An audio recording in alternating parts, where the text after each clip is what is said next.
All right. Well, let's see.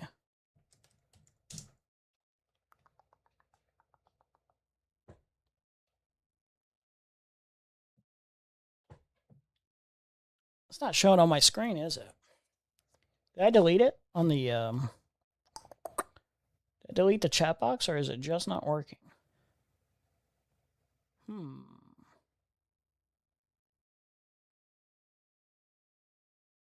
Interesting.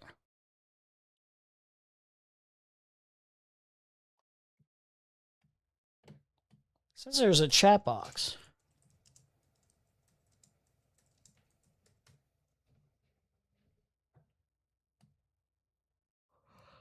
It didn't really show up when I got my first chat on there. Remix this list. Go to template. Spider-Man movie tier list. The new one's not on here, is it? I don't think it is.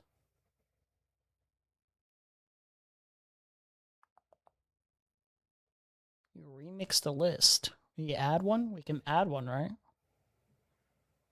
Does it work like that? This firm's best. Yeah. Oh wait, that's strange. The ad says the volume's on, but it's not playing. But then when you do the opposite, where it's like mute and then it starts playing. Interesting. Choose files. What if I add brand new day here? Once we start talking about brand new day. Spider-Man. Image.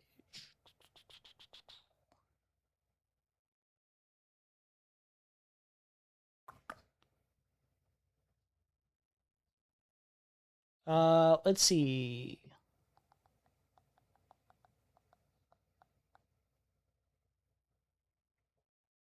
I want a better image for this tier list thing. Not the end of the world, though. We'll find something. We'll find something here. What's up, guys? What's up?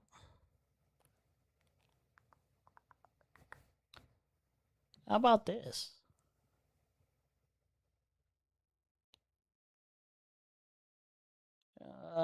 That's not accurate. The image is of him with a camera when he's in a Spider-Man thing. He's not a photographer. Spoiler alert. There might be spoilers in this review. There might be. I haven't made up my mind, but I'll definitely put up like potential for spoilers, I suppose. I'll try to go non-spoiler for the most part.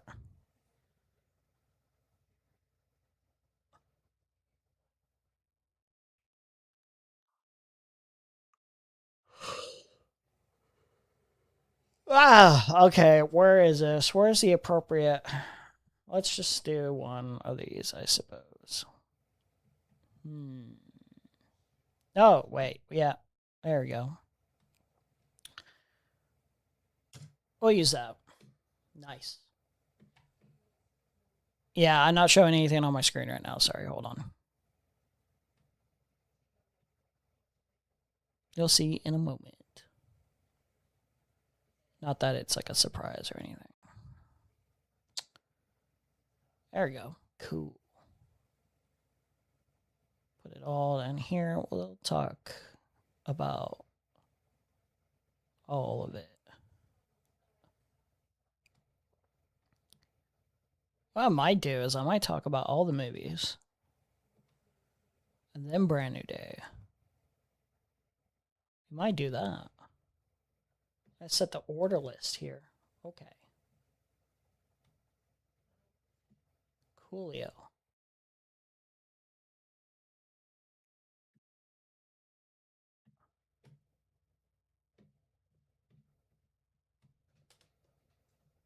Oh, yeah, that's right. I was going to add music in a backdrop.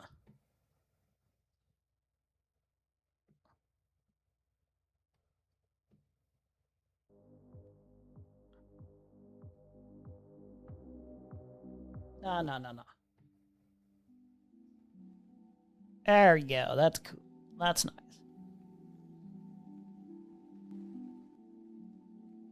There you go. Coolio.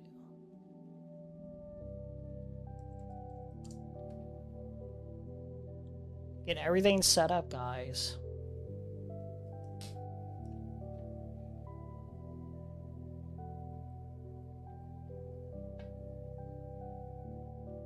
Hold on. How do we zoom in? Spider-Man? Spider-Man. Brand new day.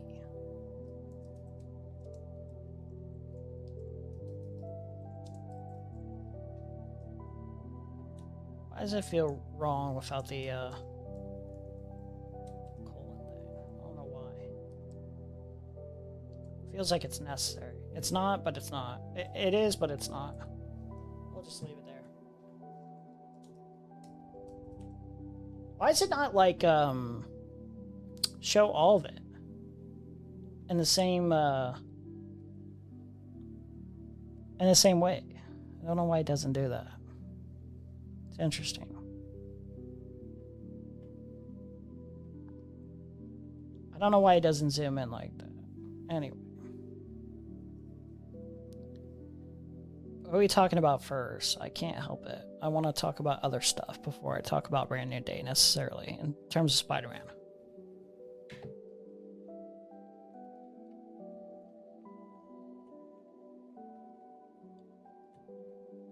We had colors, different colors. We need different colors. Hell yeah.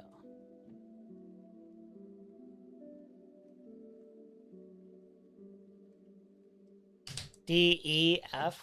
Yeah. Do we wait? Hold on. Add a below. Orange, green.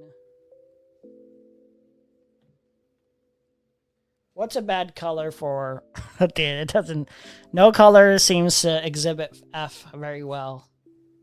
Does it? We'll just do cyan. It doesn't really matter. The color doesn't matter that much, does it? Not really. Or we rename these, maybe. Okay, do I do this in terms of... Okay, there's like 2 ways to list this. Of like live action Spider-Man movies.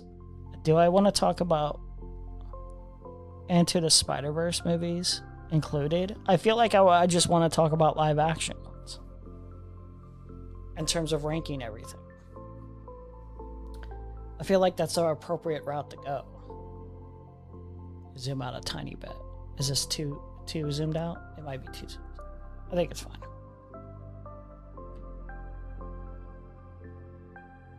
Where do we even start? Okay, we start with the very beginning, guys.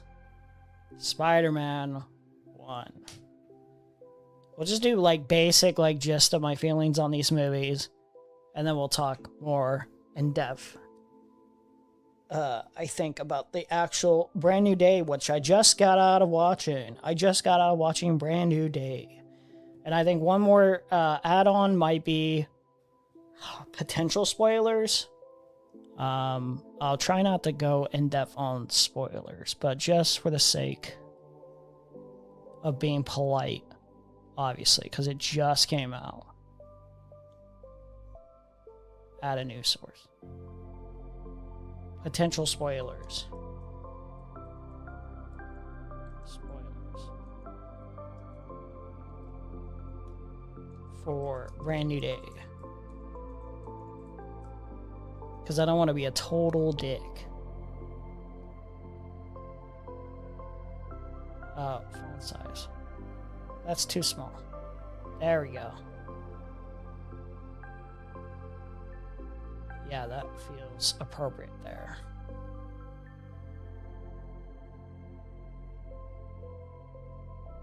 Is it too much in a way? I think it's fine. Presentation-wise, could be fine.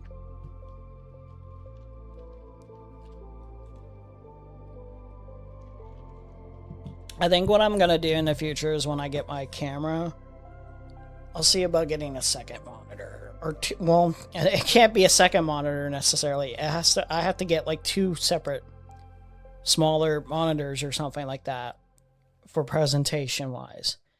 To me, it's not the end of the world, but sometimes it is like it could look more presentable at times with the aesthetic of what I'm doing here for streaming. Popping up the Streamlabs thing. There should be an option where I shouldn't have to do that and it should just not be shown on my screen, but, you know, apparently that's not an option. Just like Discord cannot show on my screen. Apparently Discord's sophisticated enough to not show on my screen when like there's an option to turn that off. That should be a thing for this stuff. Like, that would be nice.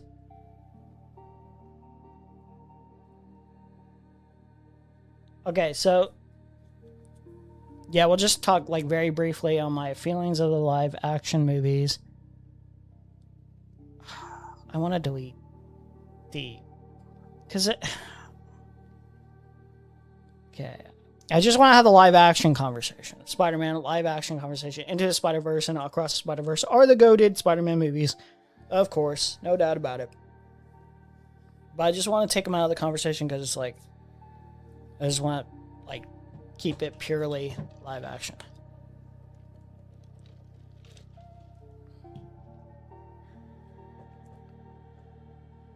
So I haven't done a full rewatch of like every single live action films. I'll just tell you based off like I've just been like binging other people's thoughts or just like going over like clips and stuff like that. My general feelings on these movies, how I still feel about them for the most part. So this could change if I do like a genuine like rewatch. And I have talked about this before, but suffice it to say, my Spider-Man live action thoughts are a little bit all over the place. So there's an objective quality to films. Spider-Man objectivity, like presentation, technical regards, like achievements, editing, pacing, acting, story.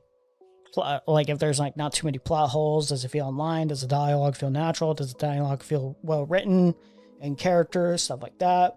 Where the actors fitting the role are like, they really like buy me into like everything, and like, am I absorbed into like the world in of itself? There's an objective quality of like technical regard of how I rate things. And then there's the subjective quality, which obviously you do take into account the objective quality in this, but like there's more of a favoritism of like, you know, it might have like some unreasonability in terms of like, yeah, I know this is kind of dog shit, but I kind of love it anyway. You know what I mean? Like some aspects of this is clearly not as objectively good in terms of presentation or in terms of like, does this make sense? Is this well written? You know, it's like, I like it anyway. Fuck you. Fuck you. I like it anyway. So I think I'm going to lean more towards the subjective than the objective in terms of reviewing these movies. But the objective will apply, but like I'll make it notable, and it will apply in terms of where I rank it on a technical regard, but I'm going to try to blend them in the best way possible. But like I'll make exceptions. I'll make it clear when I think like one thing is clearly better than the other, but here's why like I still favorite this thing over the other. And I'll explain to the best of my abilities. All this is like opinions at the end of the day, and like it's just the film experience, the art experience. You get other things out of you like things for different reasons, different qualities, different reasonings. So yeah, let's start with Raimi's Spider-Man. To me, no, that's 2, is it? Where's 1? There it is. To me, I still feel it's appropriate to call this, like, I think, the definitive, for the most part. We'll talk about it more in depth. The definitive, oh my god, Spider-Man live action movie experience. Aside from 2, obviously, like, but like in terms of like, I think this set the like groundwork, and I still think like the highs are much higher like, than Spider-Man 2. There's technical things that Spider-Man 2 does better than Spider-Man 1, but I think the characters are at the most likable and interesting in the very beginning groundwork. I think Green Goblin is a better villain overall. Not as sympathetic, but you know, Doc Ock is great, but like there's like more of a threat, more an aggressive, like long-lasting impact to me for Tobey Maguire's Spider-Man character and his story. The suit is awesome. The web slinging is awesome for its time. It's got the whole Raimi trilogy really has this, but it's got a very charming, goofy, eccentric kind of charisma to everything. It's a little silly and schlocky, and I think it's just one of the prime Spider-Man like experiences, and it just really set the groundwork. And I don't really feel, for the most part, that it's been like meaningfully topped.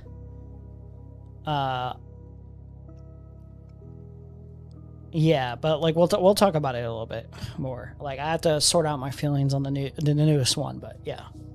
So there's Spider-Man, right? And then I feel like that's like a really high bar. That's like S. Maybe we'll do it this way. The actual tier list is more objective, and then favorite list, my actual favorites. We'll just list on the actual notepad. Subjective favorites. We'll define it that way. There we go. That actually works out way better for me. Subjective favorite Spider-Man list. Like, yeah. There we go. So 1. Wait, hold on. Is it gonna 1? Yeah, okay.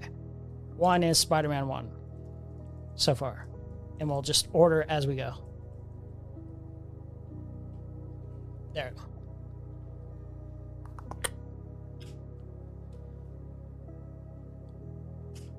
So awesome. If I were to give like a number ranking or whatever, just probably like a 9 out of 10 or something like that. Anyway, let's just put 9 out of 10 for now. Something like that. 8, probably, realistically. 8, 9, something like that. Yeah. And then there's Spider-Man 2. It's going to feel like sacrilege to some people, but I feel... Well, no, actually, because this is the objective list. I feel like on a technical level, Spider-Man 2 does everything like better than Spider-Man 1 on like some levels. On some things. I think it's like the more prime experience. It's like the more like upgraded experience by comparison. Doc Ock is a more sympathetic villain and like on the same level as a threat as Willem Dafoe's Green Goblin. I think the horror elements of Doc Ock in the hospital scene for one is pretty memorable. The train fight's memorable. New York City feels alive and well. One of the things I don't like about the Raimi trilogy, though, I have to say, is that I don't feel like the Spider-Man. I don't like the characters quite as much as I want to. Not that I don't like them at all, but I don't feel as invested in MJ and Peter Parker being together in this trilogy at all. Really, I don't know. They never really sold me on MJ as much as I wanted to, even though that person feels like a very real, flawed human being. I just didn't like their dynamic necessarily, and I didn't really root for them, if I'm being quite frank. I didn't really root for MJ and Peter Parker in the Raimi trilogy. Just sad to say, but true.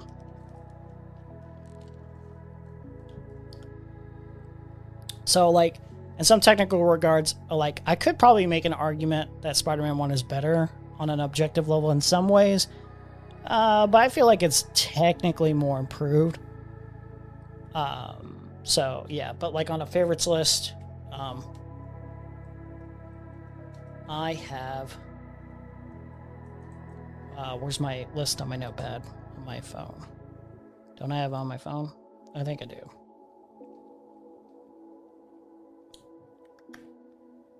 Whatever. I think it was, what number was it? It was, I feel insane for saying this, but it's like 5. It's number 5, I believe, on my subjective experiences of Spider-Man films. Oh my god. Dude, stop doing that. It's fighting me. Spider. Man, there you go. 2. Yeah, we can still put the rankings here.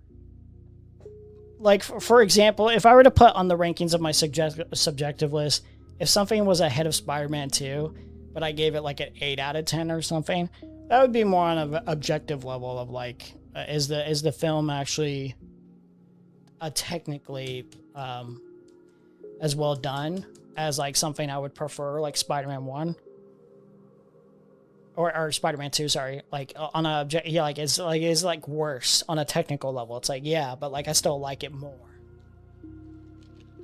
because of the experience I got out of it.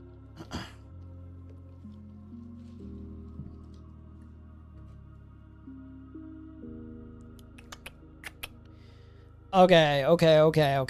Spider-Man 3. Yeah, we have to do the subjectives. The objective list, okay? We have to be... Okay, this is schlock. This is, like, the best schlock imaginable, though. It's, like, the best bad material for, like, a Spider-Man live-action film ever put to screen. Shopping for your next car? What about third-row seats? Shut the fuck up. Shut up. They say we're out of sync, say we're out of sync, but we're cooler than you think. Dude. Still chasing our dreams. With millions of cars nationwide, Auto Navigator makes it easy to find the perfect one for you, whatever that may be. No pictures. Go ad-free? Holy Shopping for your next car? They are so fucking rude. That was so fucking rude. Why you fuck yourself? Oh my god. It wouldn't let me mute it. I don't even know why. It wouldn't let me mute it. Maybe the next time it does that, we just speed it all the way up. I don't know if it'll let me. Shopping for your next car? What about third-row seats? Oh, that worked. Does not make me want a car. Yeah, no, it makes me want to rip their fucking throat out. In a video game. Whoever decided that was like okay to do, like I hope they get like the worst treatment imaginable. I hope they have the the experience of like a worse life than Peter Parker or Odysseus or Bear from Obsession. I hope they have a worse life than any human soul that I can think of imaginable. I really do. I hope the worst for them. I really do. Okay, so on a technical regard, I think this is like a C.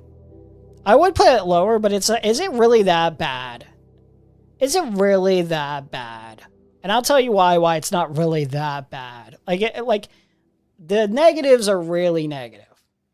But come on, man. Spider-Man 3 is... In fact, I'd even be willing to say, no, let's keep it at C. Like, Spider-Man 3 is, like, kind of overhated. Kind of one of the most overhated movies ever. And I would play these clips or whatever, but I want to take too long. But, like, come on. The Harry Peter fight, like, is so awesome. Peter going through his, like, stupid, corny, dorky, emo, like, Peter mode. Like, it's so goofy and schlock that you love it. Is Venom really that bad? Like, Venom's like a you know, just another villain or whatever. It's just like a throwaway villain. And it's like, yeah, it's like the character, like, well fleshed out. Are the villains well fleshed out as they could be? No, they're not. But they're not, like, horrible. They're not horrible. I don't think Venom is as bad as people say. Like, there's like an interesting motivation. This guy like hates Peter to death after being embarrassed by Peter. Like, he's praying on his downfall. He's praying for him to fucking die. It's so fucking cool. Like, he gets like the little Venom costume or whatever. He starts fighting like, Peter after that. Spider-Man, Sandman's motivations, like the little retcon of like how Uncle Ben died, like that's a little bit emotionally impactful. It gives a little bit of resonance with Peter's character and conflict and whether or not he wants to kill like Uncle Ben's killer, even though like it was like unintentional. Like Sandman's like a sympathetic villain, more of a sympathetic villain, or like not more sympathetic, but like almost as sympathetic as like Doc Ock. Like he's like doing these things for his like little girl. He's trying to, keep up with the bills and stuff like that. Trying to, help his little girl out, whatever. He's trying to make financial means or whatever. It's the only way he knows how. Like him, the like sequence where he gets the powers in the first place. Sandman gets the powers in the first place. Beautiful. Mwah. There's like a lot of beautiful shit like that in this. The conflict with Harry is pretty good. It's not as well developed as it could be. It's not as emotionally resonant. It's not as but it is personal. I do think it's a pretty solid conflict. They wrap up Harry's arc pretty well. The head trauma thing like is kind of stupid, like him getting knocked out and forgetting that Peter is Spider-Man or whatever. That was pretty silly. I wish they didn't do that.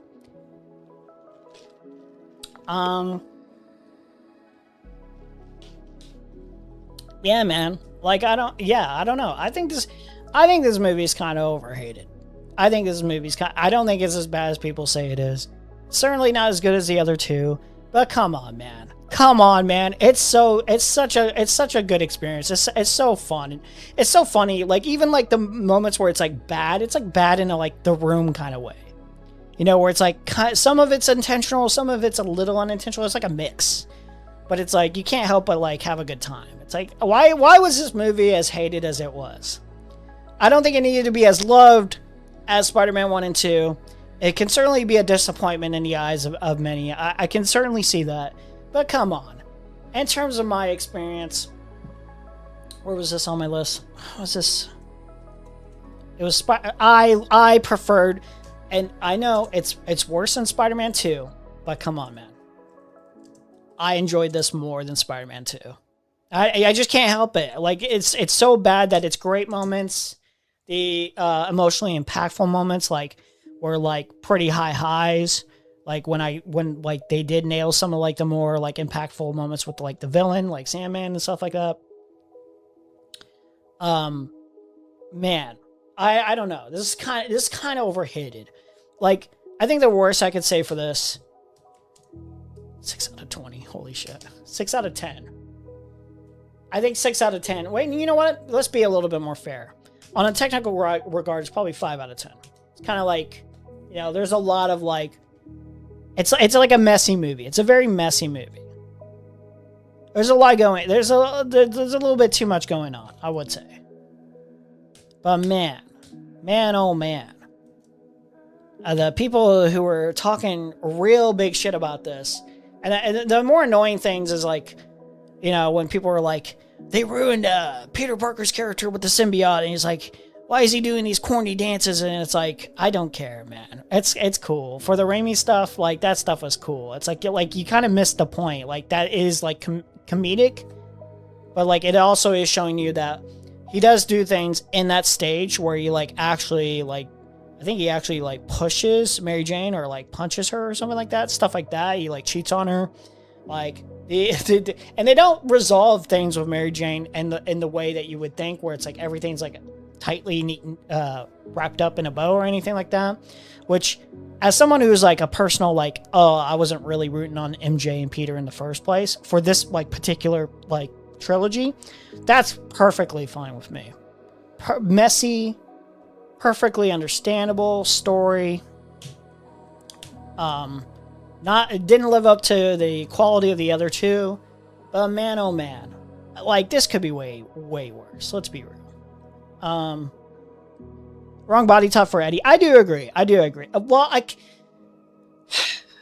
it's hard to be like super particular about like the body type. I see what you're saying, because like usually you look at Venom and you're thinking like big muscles, brawn, or whatever. But I'm also thinking to myself, like, he's like supposed to be like the parallel. Like, Raimi didn't want to do Venom in the first place. It was like studio mandated.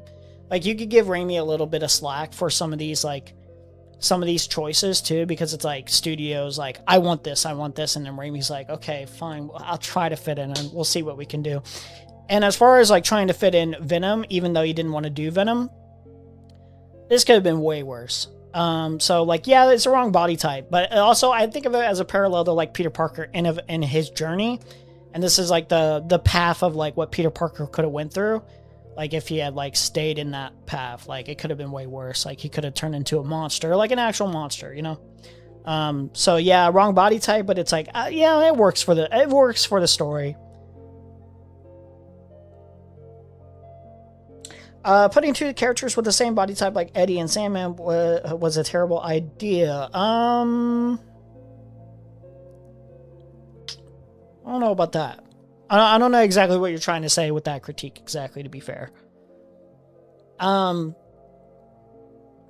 yeah, man, I thought it was pretty good. Like, I thought it was pretty good, all things considered. In terms of like the messier Spider-Man movies too, this is like one of the better experiences of a messy Spider-Man movie. So I have it on 4 right now. We'll get to why, but yeah, I have it on 4. And honestly, like, we'll get to it when we get to it, but I might debate in my head whether or not it should be 4. I actually have to think about this a little bit more strongly, but yeah. All right, let's see. Next. But yeah, on an objective level, it is worse, and it's like around C. Okay, cool. Let's see. Next, we're just doing chronological as the movie's released. The Amazing Spider-Man. You know what? I think Amazing Spider-Man's probably realistically, it's like B.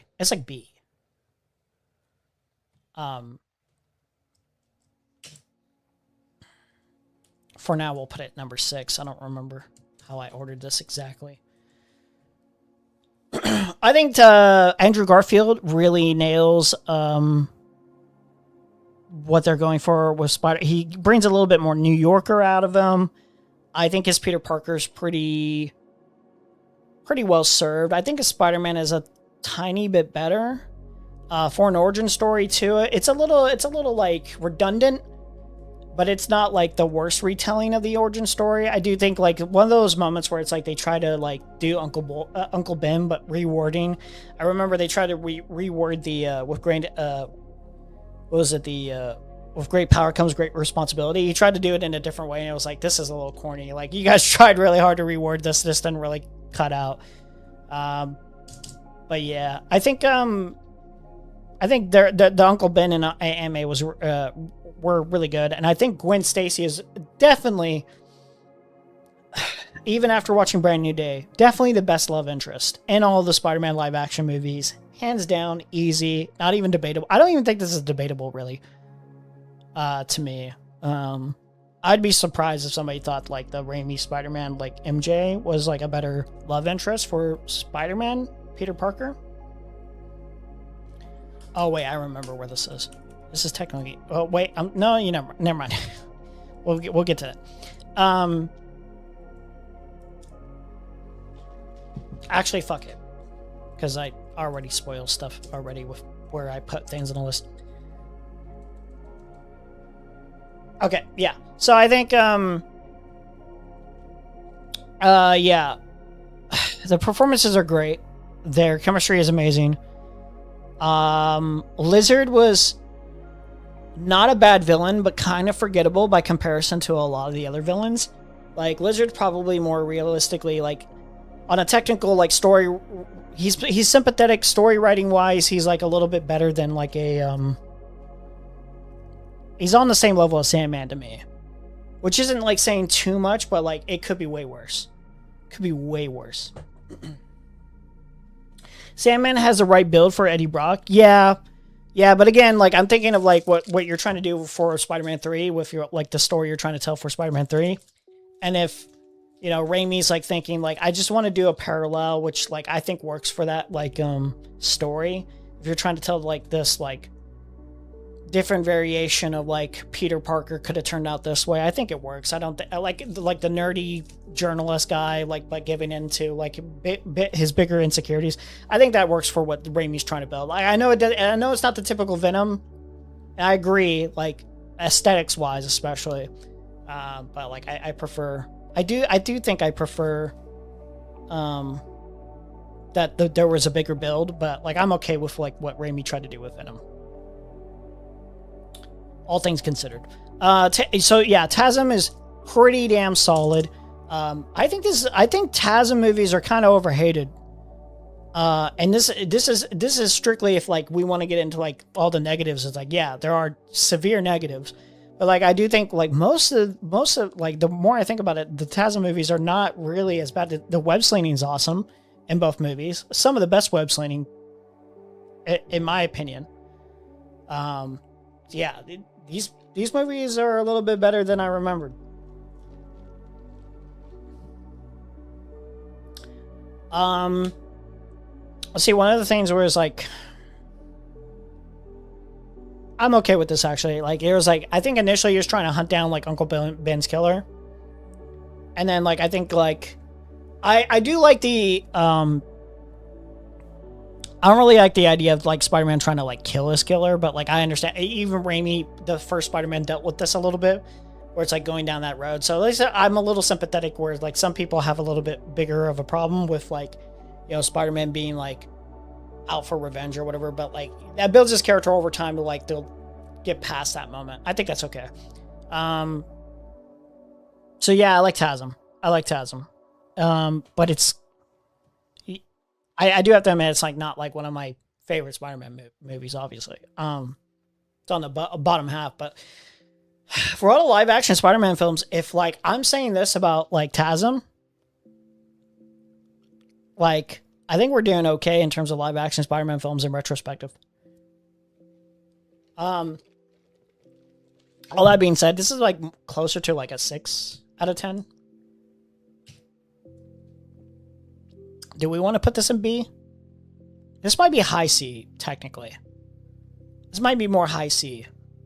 On a like, yeah, higher C. Yeah, that feels appropriate. Let's see. TASM 2. Okay, TASM 2. The highs are significantly higher. But I do have to say the lows are so much lower than either Spider-Man 3 or TASM 1. They're so much lower. Like, Electro doesn't work as a villain.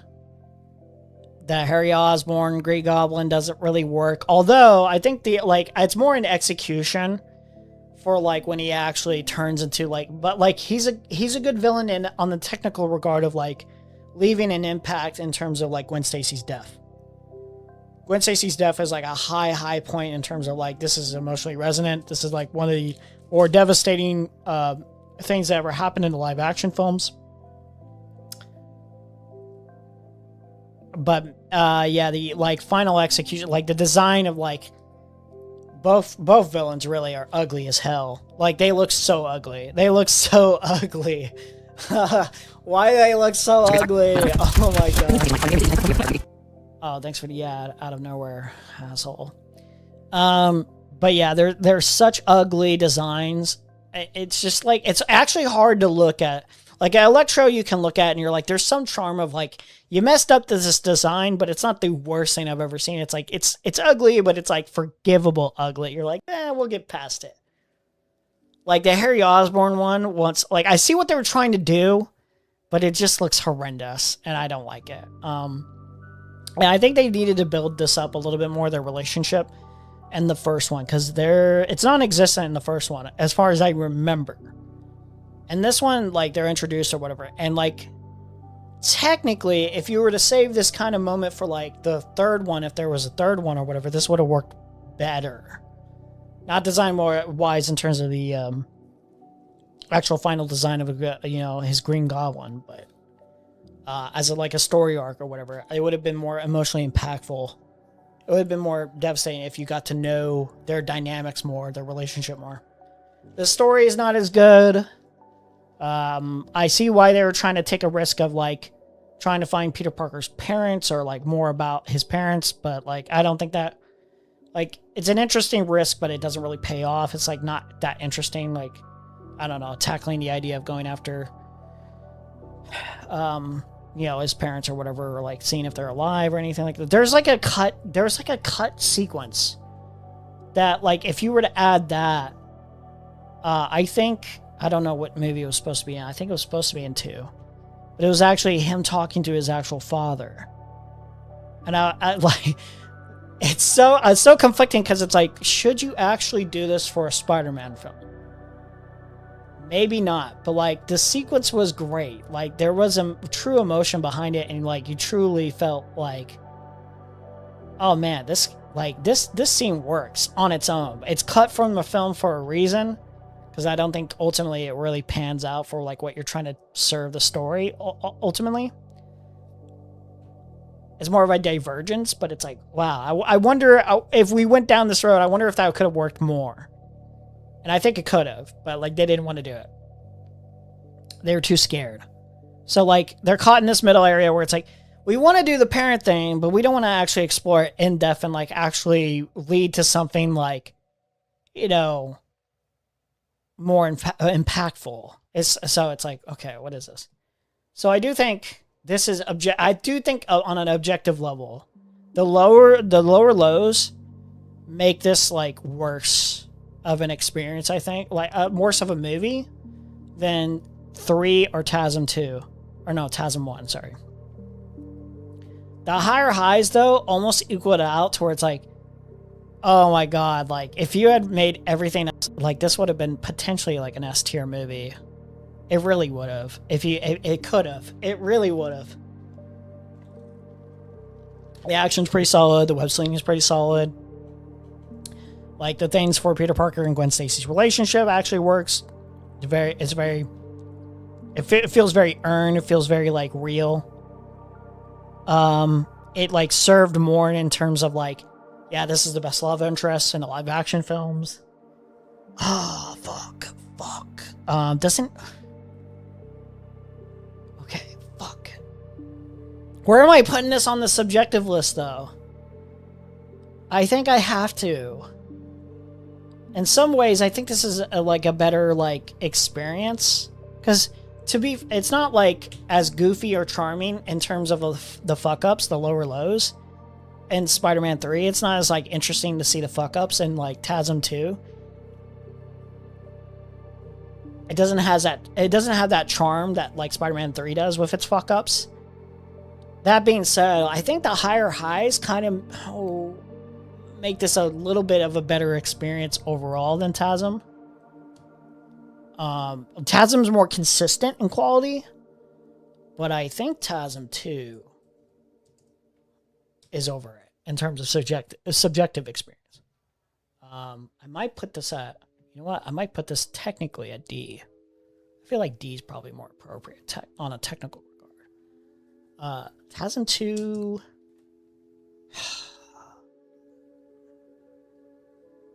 Should I cheat and put 4.5 out of 10? It's the lower lows is no, 5 out of 10 is probably more appropriate. But it's like kind of a bad movie in ways.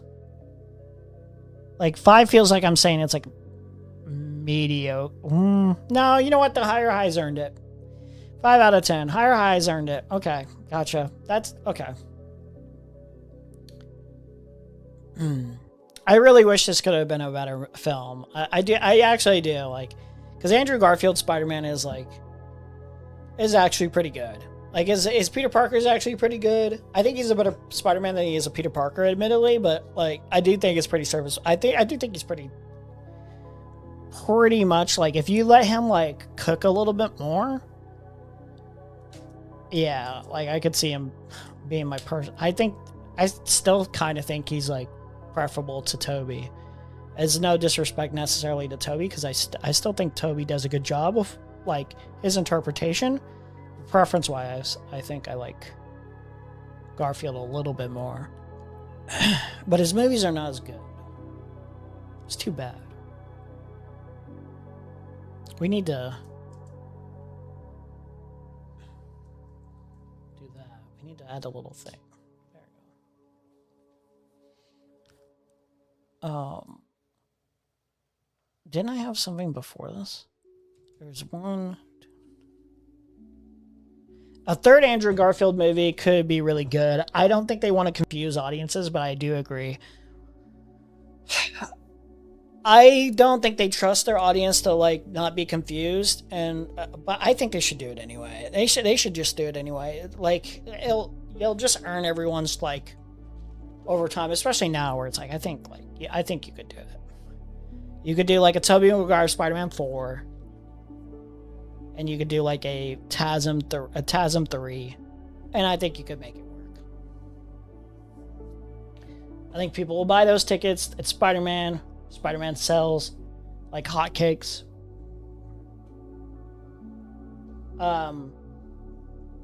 But, you know, it could be this thing that could happen is if they did do that,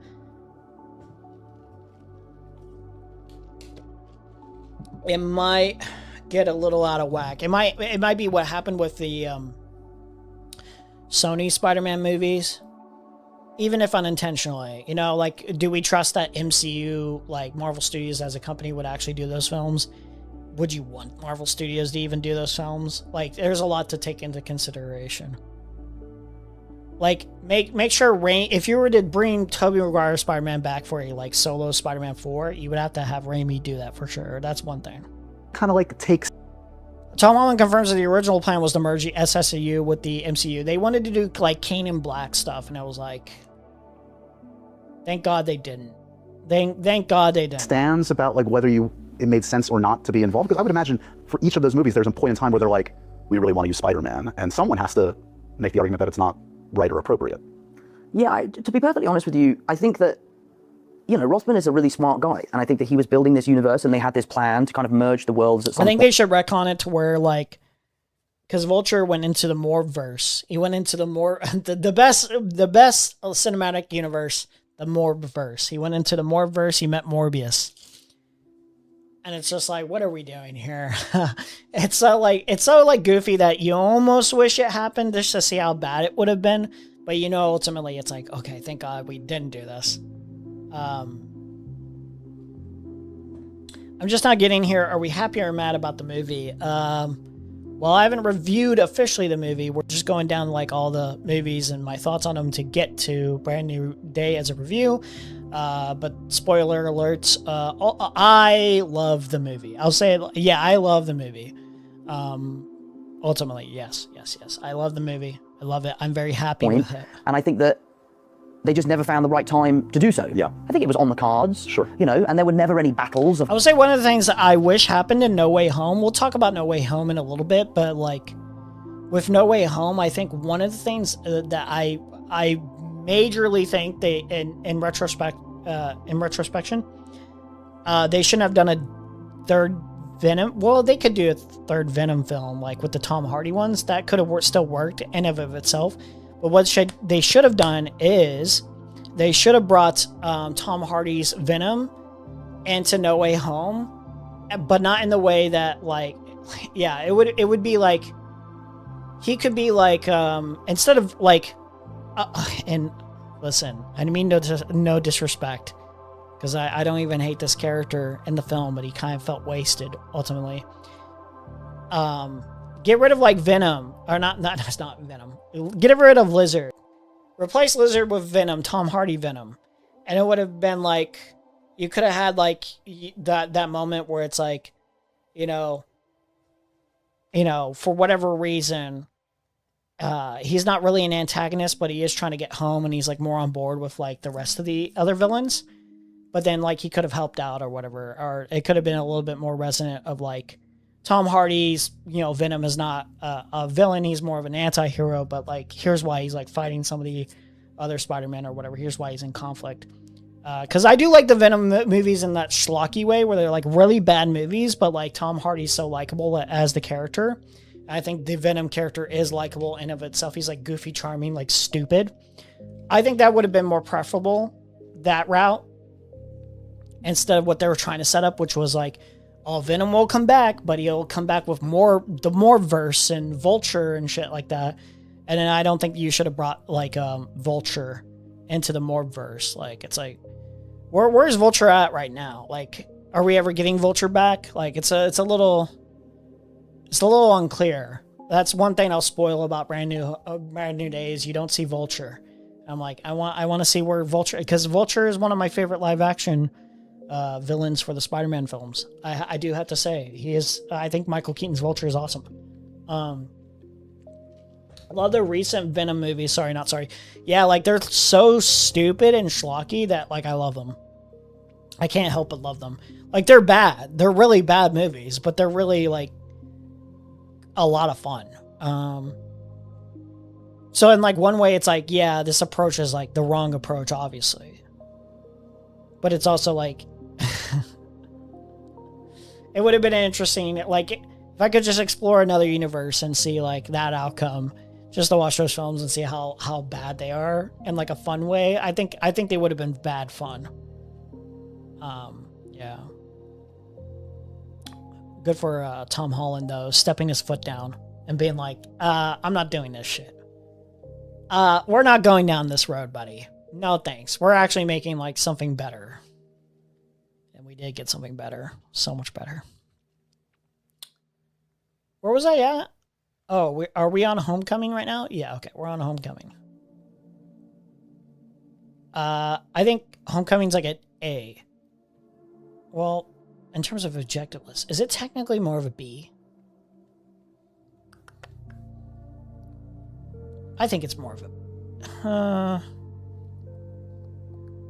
No.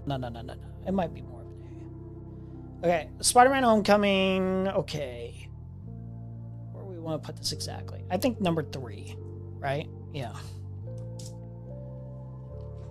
I think Homecoming's pretty great in a lot of ways, but it's like flawed. It's like, I think the home trilogy in of itself is very flawed. And like, I think some of the execution of the home trilogy is like, there's a lot to be desired. The web slinging is not as good, for one. That's like a valid critique. Some aspects of like the way things are shot in like the MCU style, whatever, like it's less practical. It's like a lot of green screen effects or whatever. But I think that's less so with Homecoming than Far From Home and No Way Home. I think it's appropriate for the MCU. I think the routes of going like the protege to like Tony Stark route was actually pretty fitting. His introduction in Civil War was pretty fitting. His romance plot, like it's more like, I feel like this had the like most obstacles, at least in the beginning, for like the Homecoming trilogy, where it's like kind of like he wants to be Spider-Man, more Spider-Man than Peter Parker in this film, but he also kind of has some like things that he wants to do as Peter Parker still, that like it's like his ambitions or like his greater strive for like more, like blockade like him being like a normal kid or whatever too, when he really wants to at times. So the romance stuff is like very bare minimum. It's more like, you know, lack of interest of like it's like he has a desire, but like he doesn't want to, he prioritizes himself first. Aunt May's pretty solid in this. I don't think they use Aunt May as much as they should in the Homecoming trilogy, but she's well served. And No Way Home. We'll get to that though. Let's see. Vulture's an awesome villain. More sympathetic than most of the villains in the live action universe. I think he's more threatening. He's more cunning. The scene where he's like realizing he's Peter Parker, he's very smart. I like that scene. The Vulture outfit's awesome. The fight sequence with him versus Vulture is really awesome. Like, and you can tell like he's like a true fucking menace, man. Like when he really wants to be. Let's see, what else?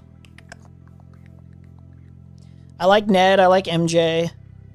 They're not as well served in terms of like, even we'll get to this later, but even now I think you could flesh out Ned a little bit more. I think Ned is kind of like more comedic relief, like buddy, friend, you know?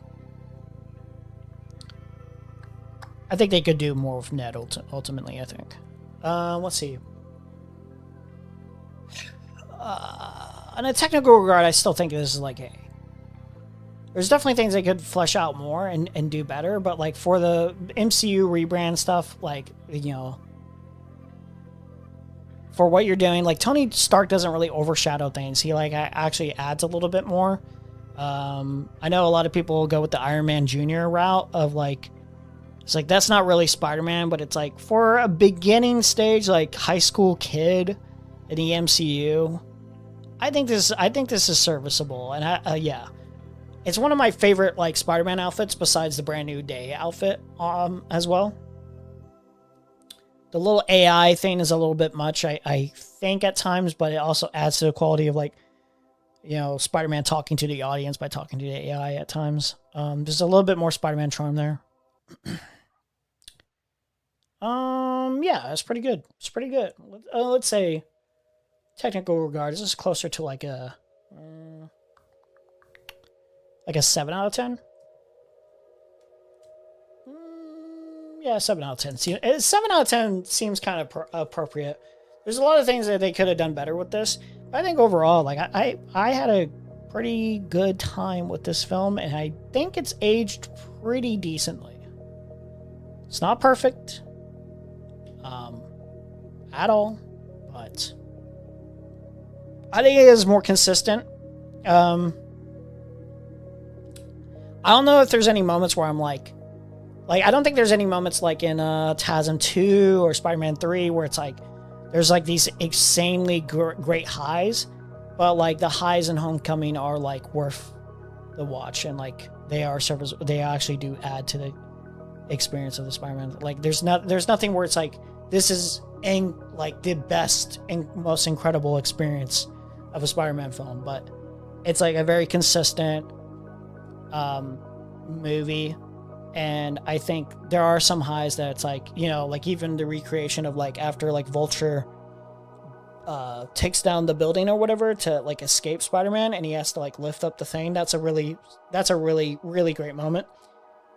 And it adds to this like idea of like Spider-Man. He even went back to the old costume. I like that old costume too, instead of just wearing the suit or whatever that Tony Stark took away from him. Like he sounds like a kid who needs help or whatever, but then like he has to understand it's like do or die. I think moments like that are pretty great.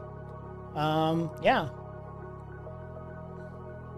Pretty solid, I must say. Is this 3?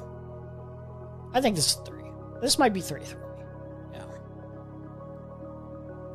What's next? Okay. I've done some apologia for this movie. And I still will do some apologia for this movie. But the more I think about this movie, I do have to say I've been broken down a little bit. Not by every single bad argument, not by every single argument about this movie and why it's bad or why it's not like as serviceable. But I have to be honest, even on a subjective level, I think this is pretty damn low. It actually might be, I don't have the hatred. I can't have the hatred for this film that a lot of people do have. But I do think Far From Home. Is there 8 movies altogether? There might be 1, 2, 3, 4, 5, 6, 7. There's like 9. Okay. This might be 9 then. This has to be 9. Okay, we'll just reorder the list later. Okay, whatever. For now, we'll just keep it 8, but we'll reorder. I love Mysterio in this film. I think one of the critiques I disagree with, like this critique is made about Homecoming and Far From Home. And I don't really agree with this critique. I'll like say this right now. One of the critiques is basically like, Vulture and Mysterio stem, like, what makes them villains, their origins of why they become villains, why they become, like, the people that they are, like, the villains that they are, is because of Tony Stark. So they're Tony Stark villains. They're not Spider-Man villains. But it's like, I think that's the wrong way of looking at it, is like, there's an origin point for, like, why they go into doing what they do. But really, the personal aspect, it's not as personal as, like, the Raimi villains with, like, Green Goblin and Doc Ock, obviously, and Sandman. Necessarily, right? But the personal aspects are because Spider-Man impedes them, like, doing what he does in these films, and it becomes more personal. Like, Spider-Man just stopping people from doing horrible shit, you know? Or, like, I think Mysterio works. Man, I swear to God, if, like, everything else was, like, so much better, like, I think this could have been, like, a top 5. In the bare minimum, I think it could have been better than TASM 2. I think, like... Oh, my God. Here's the other criticism that I don't necessarily agree with. Is that, like... I think it's fine.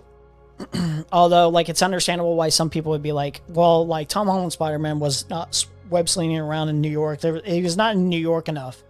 But, like, for me, on a personal preference-wise, I understand that critique in of itself.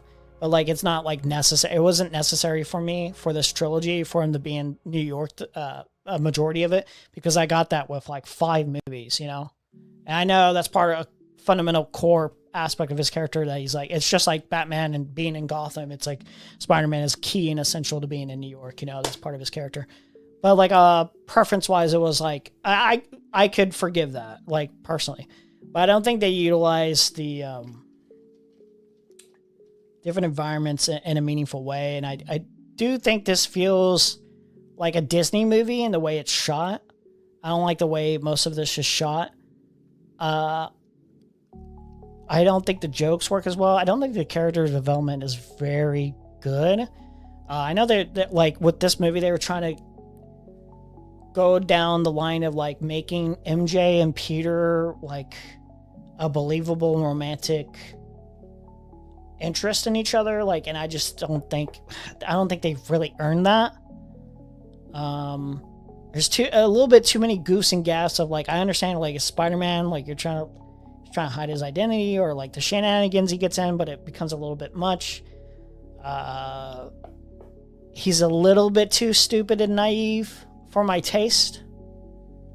I get it's Mysterio, but, like, it doesn't really feel like Mysterio earns that moment of taking away the glasses from him, like manipulating him. It does, like, I get the core, like, thing that you're trying to go with, where it's like Peter's trying to find time to be like Peter Parker. He's been stressed and, like, traumatized by, like, Infinity War and Tony's death and yada yada yada. He's trying to take a break, but I don't know if it feels as earned. Action sequences with Mysterio are awesome. I do think, like, all that's pretty well done. I think the endings, setting up for No Way Home, was awesome. Let's see. Oh, this is with, like, I think I already said this, but, like, too much green screen in moments where it does actually, like, there's not as much practicality. And I'll say this with No Way Home too. I think it starts getting really noticeable and really bad in Far From Home and No Way Home. Homecoming, I think, if I were to do a rewatch, I think it feels a little bit more practical in moments. Although, I could be wrong. Maybe there's more that stands out.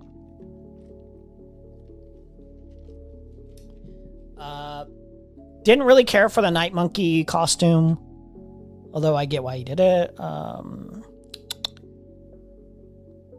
Let's see. Anything else I can think of that's, like... Yeah, I think this is a little overhated, admittedly. But, like, I think a lot of the criticisms over time I've agreed with more and more. Where would I put this in ranking, though? I feel like this is closer to a 4 out of 10, admittedly. Watchable, but, like, certainly leaves a lot to be desired, I think. Like, a whole lot to be desired. let's see. Any other last critiques or positives I could say for this film? I guess critique is like the Nick Fury stuff. It was like, the Nick Fury stuff being out of character is because of the, the Secret Invasion stuff. What's their fucking names? I can't remember the alien species. Skrulls? So, like, that answers that critique of, like, Nick Fury's not smart, but it's like, well, I don't really care. It's like, I don't know. I just, like, it's just, I don't care for Nick Fury, Skrull or otherwise, being in this film. And honestly, let's see, what else? Any positives I could say? Any positives? No, I think that's it. Not the worst, a little overhated at times, but certainly I would agree with a vast majority of critiques. And I guess the Edith glasses is like Tony Stark giving those glasses. It's just like, but why to Peter? Like, I don't know. Just feels like a little. It's like you might as well hand Peter like more than just the Edith glasses. Maybe just. If, like, that was your protege, you'd probably give him money or something. Like, stuff like that sticks out a little bit more in my head. Anyway.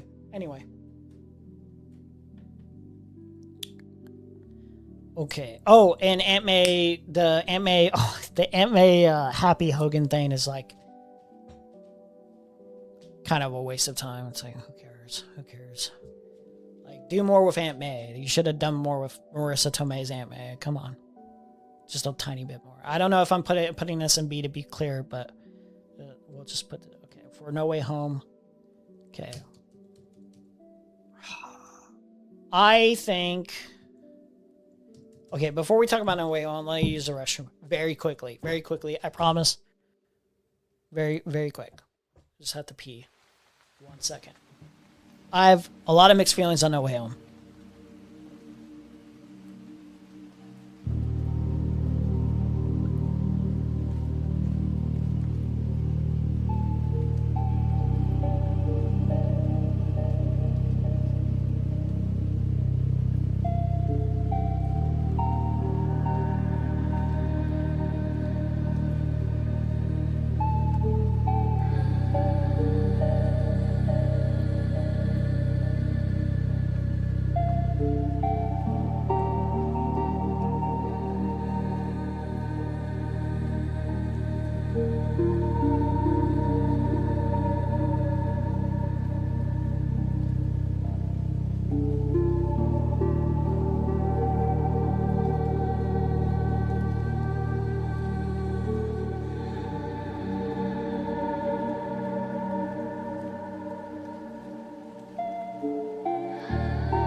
Okay, yeah. First thing I want to say about No Way Home.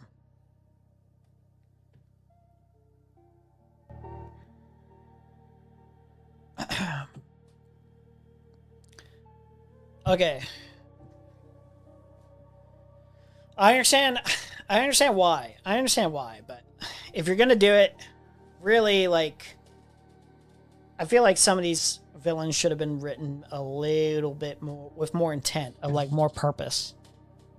So there is a little bit of purpose to Electro. Doc Ock is given purpose. Willem Dafoe, Green Goblin. Oh my god. I just gotta say, he's got so much sauce, so much aura in this fucking film. He's like, admittedly, honestly, everyone else was excited. Listen. The children were excited for Tobey Maguire Spider-Man. The children were excited for Andrew Garfield Spider-Man. The real adult men in the room were excited for Willem Dafoe Green Goblin. I just want to say, watching that like that first trailer, in my head, I was thinking to myself, I know that Tobey Maguire and Andrew Garfield Spider-Man, you can hide them all you want. I know they're in the movie. But in a hypothetical world where you went down a road where for whatever reason you couldn't get them in the movie, you just couldn't pay them, and you're still going down the multiverse road with this story. My God.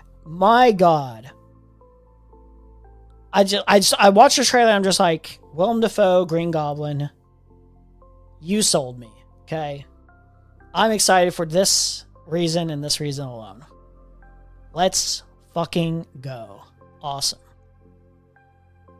No notes. No notes on Willem Dafoe's performance. No notes on even how he's written. Bar for bar.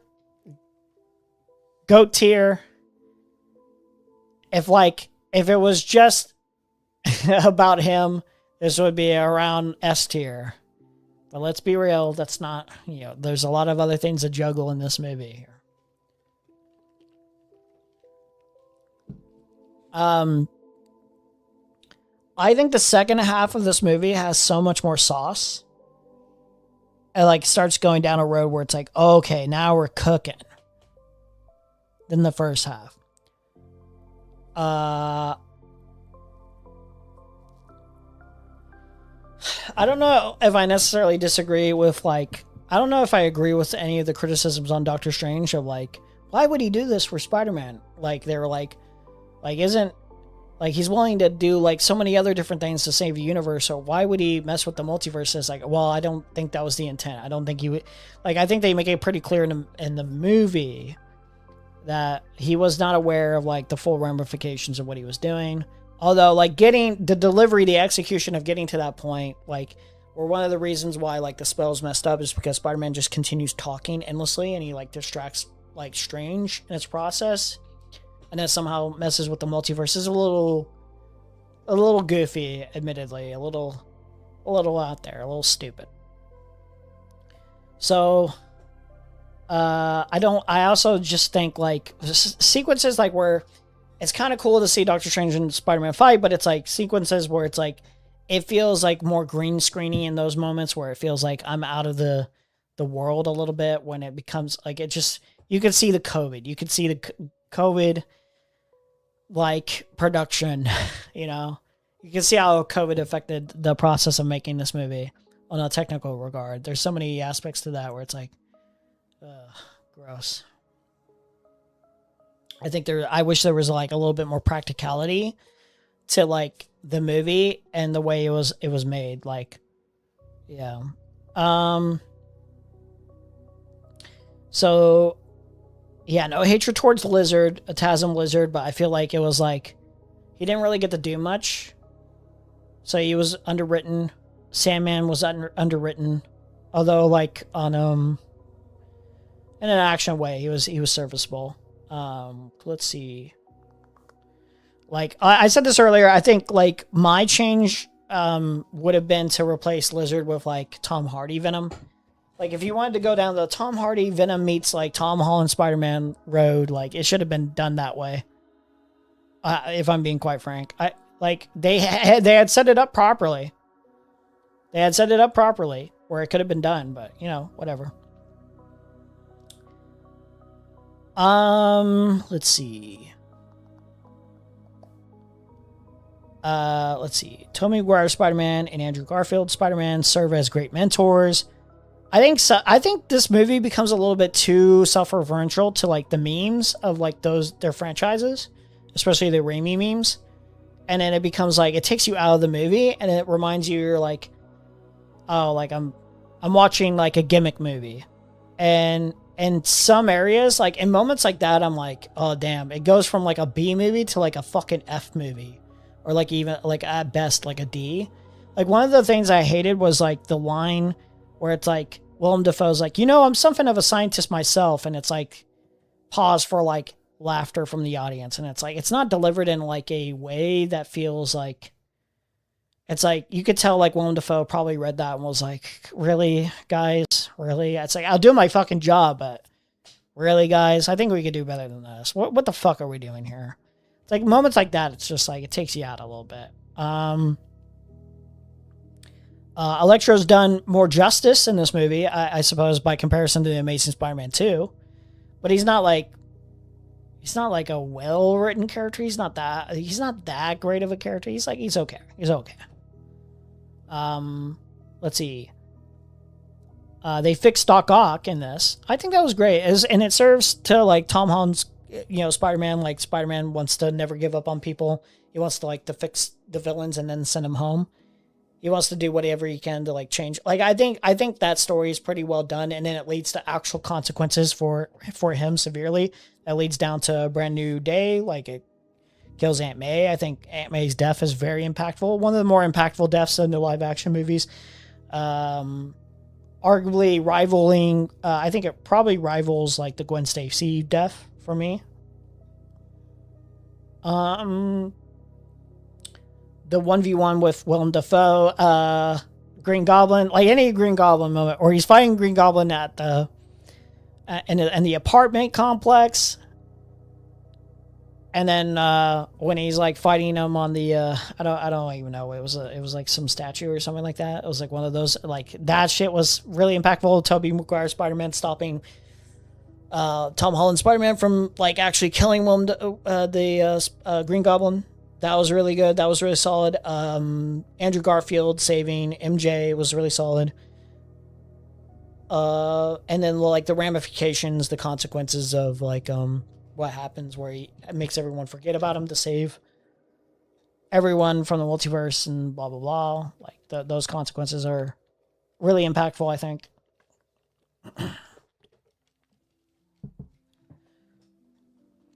Let's see, anything else that I can think of? Critique positives. I didn't really love the Tom Holland Spider-Man suits in this. There's the Iron Spider's fine, but then going down like and just changing it to where he has like a gold spider. I don't really love that outfit.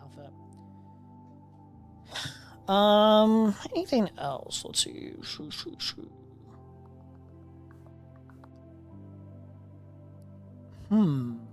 Yeah, I don't know. Let's see. Where do I put this?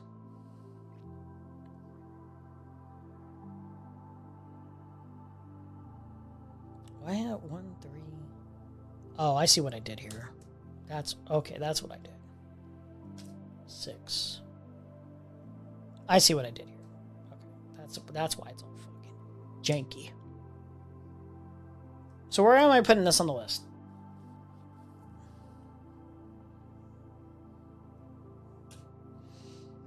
I think Homecoming's more consistent and better overall in some areas, but I think the highs are so much higher in No Way Home. But like it serves as like the lows are like, it's just like Spider-Man 3 where the lows are really low, where it's like when it doesn't work, it really doesn't work. And I mean this shit. Like, I mean like it doesn't work in the sense of like Far From Home kind of levels of like, yeah, you could have, what are we doing with this? Like, I don't even like the introduction scene. It like, no, I don't hate it, but like it feels like out of sync and out of place. It feels like just very, like Ned just opens up portals or whatever, and that's how we get our introduction. It just feels mishandled in some places. Although I don't hate it.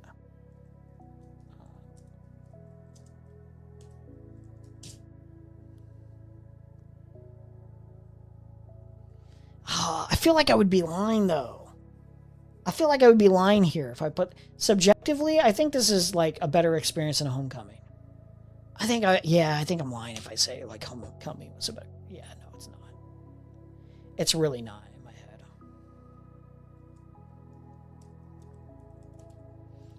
I think Homecoming's technically a better film, but I think No Way Home's. I think No Way Home's a better experience. Yeah, I think this has to be the case. Yeah. And I think B is probably accurate though. But we keep No Way Home in B. I think that's appropriate. And then No Way Home is like what?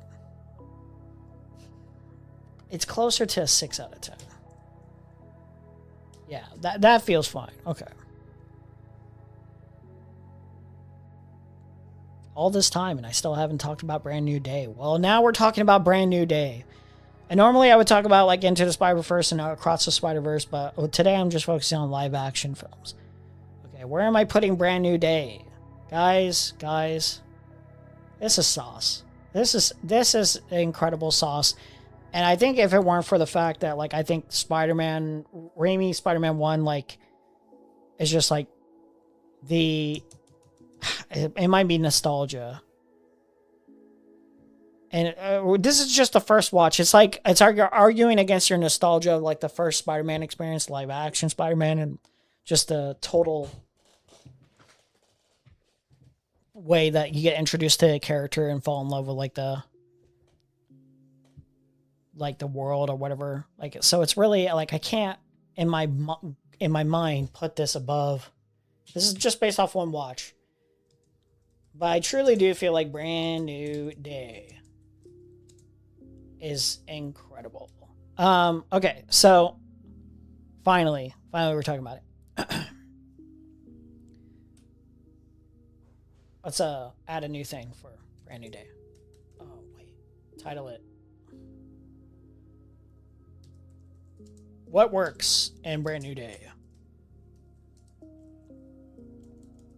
Pros. Okay. This movie's got so much sauce, dude. Like, the action, incredible. Probably some of the best action in the live action films, period. I'm, like, really trying to think about this. I think it might be top tier. Aside from maybe, like, some of the Raimi films. The action's, like, they take from the Insomniac Spider-Man games, I'm pretty sure. So it's very fluid. It's very well choreographed. And, like, it adds also to, like, some extent, like, some actual brutality. Like, you can kind of feel the impact of, like the hits, you know, that Spider-Man takes, or any of the people he's fighting are taking, you know. Him fighting the Hand. Oh my god. Him fighting the Hand. Him fighting the Hulk. Fighting Scorpion. It's so intense. Some of the best. The web slinging. On the level of Taz. They get, like, very experimental too with it, where it hits this, like, perfect balance of, like, the best core aspects of, like, Tasm's web slinging, but, like, adding in some, like, different perspectives, like a first person perspective, or different kind of shots of, like, within his mask or whatever, and his eyes and stuff like that. Very well done. Very well done. One of Tom Holland's best performances. Tom Holland best performance. I think his best performance in a movie that I've seen. I'm including The Odyssey as well. No hate to Tom Holland in The Odyssey. I think he's serviceable. I think he's fine, but he's not really doing, like, anything, like, granular or incredible. I don't think it requires him to do it. Best performance? Yes, best performance. Really selling the really depressed, like, stressed, like, angst without going over the top or anything. Like, this performance, I don't want a symbiote story. Like, maybe we'll find out during Secret Wars or Doomsday, probably Secret Wars realistically, that, like, oh, he had the symbiote or whatever, it was in him, and this is what affected, you know, him in this movie or something like that. I could see that, but, like, I feel like this movie brought out, like, the, like, symbiote-esque story, but in a way that felt more in line with his character in Spider-Man, where it affects him in a very serious way. It's not, like, cartoony or over the top like the Spider-Man 3 one is, but it treats it, like, very seriously. Like one of the moments, like you see it in the trailer, so this is not really that much of a spoiler actually, where he actually throws Scorpion onto the like a cop car that's like rushing in. Like he just throws that motherfucker like hard too. And this is like when he's like in the, he's got like the black eyes and everything. And it treats like moments like this where like I watched that in the trailer. It's like, well, I hope they like actually take that moment of like him doing that and like show like some consequences to that. And they do show some consequences to that. It's like, oh, okay, we're actually, oh, okay, this is an actual problem he needs to solve. Like really, really needs to solve. The levity in here is great. Like the comedy is like not all over the place and inorganic. I felt like it felt organic to the characters. Like any comedy felt like very thrown in a way where it doesn't take away. There was like one moment where I was concerned actually, and I'll get to this.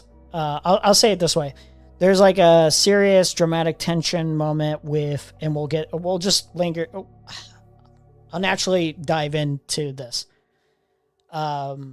Where he has a conversation with Mary Jane. And after that conversation, there's like a moment where it could have gone down like a jokey manner and ruined the tension, but it didn't do that. And it wasn't a joke. Comedy is well placed. Well placed. Never ruins tension. Severity of anything. Or at least I don't remember any personal like moments. There might be, if I do a rewatch, there might be like maybe a moment or two, but I can't think of any off top. Speaking of Mary Jane, awesome, incredible. Feel like this movie served. No Way Home helps set it up. This is the thing. Respects home trilogy. It's like this is like what this does. Respects home trilogy. It's like somebody described this as home trilogy kind of stumbles, so this can like sprint. But like this movie like sprints, but it doesn't like disrespect the home trilogy as if it never happened. It actually adds to the home trilogy in terms of like the home trilogy like makes this be able to sprint in the first place. Like it serves, like it doesn't forget anything about the home trilogy. It doesn't retcon anything. It doesn't like disrespect it at all. It's like it respects it, but it also like the directing. Daniel Destin Cretton, he does this thing with this film where it's like, okay, that was cute and all, John Watts. This is really cool, and I do like these movies for what they are, but they're very flawed movies. Let me show you how to actually do these fucking movies. Let me actually show you how it's fucking really done. You know, I like what you guys had. You know, it's not the worst thing ever, but like, let me show you how it's supposed to be done. Like, let me teach you. Wonder Man is great. Shang-Chi is great. And so I had all the confidence in the world. I was like, please don't let this be your bad day in the office. Please don't let this be like your like trip up. Please don't fuck this up. And he did not fuck this up. The action in this is somehow better than what he did in Shang-Chi. And that's saying something, because I think the Shang-Chi action was pretty fucking sick. And like, you know, just like in Wonder Man, like, and I think even to Shang-Chi to a lesser extent, like he serves the characters as well as he does in this film as he does in like Wonder Man. If you've never seen Wonder Man, I think Wonder Man, like, you should watch Wonder Man. So he respects home trilogy. And then Mary Jane, obviously. Mary Jane, in this movie alone, like, oh, yeah. With No Way Home, it sets up, like, why you should care about Mary Jane and Peter as a romantic interest. And I think it sells it a little bit further in No Way Home. I don't know if, like, it's like they're trying to do, like, extra work to make it really, really work. You know what I mean? Like, they didn't do enough with the last two, especially the first one. But, like, they actually sell you on why, like, this relationship works and it's believable. Or, like, this potential relationship to be more accurate. But, you know, why he gives a fuck about Mary Jane in the first place. They don't do any cop-outs. They do no cop-outs. I'll just say that. No cop-outs. No cop-outs. Mary Jane works. Mary Jane works. Feels like her own character.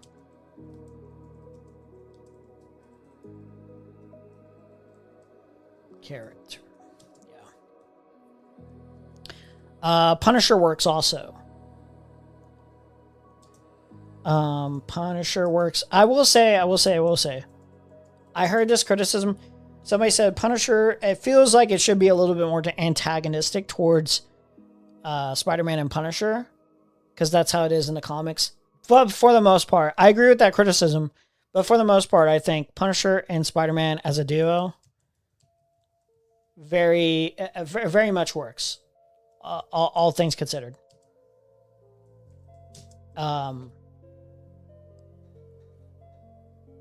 Like, yeah, I think it works in terms of like what they're trying to say about like what Spider-Man could be if he continues down this path, what kind of person he could be. And I think it works in this like brotherly, like we have like, it's like big brother, little brother kind of thing, but like we have issues with how we get things done. I think all that kind of works.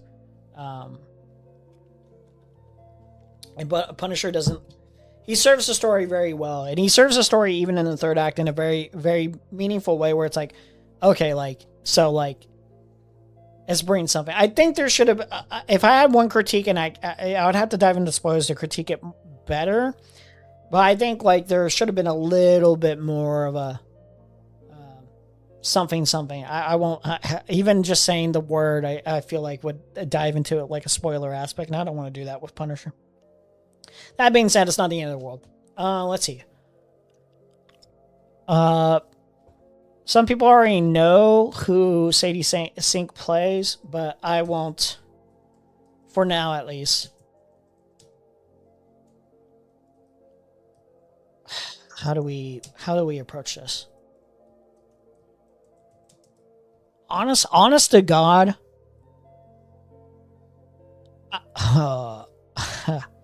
How do we dive into this?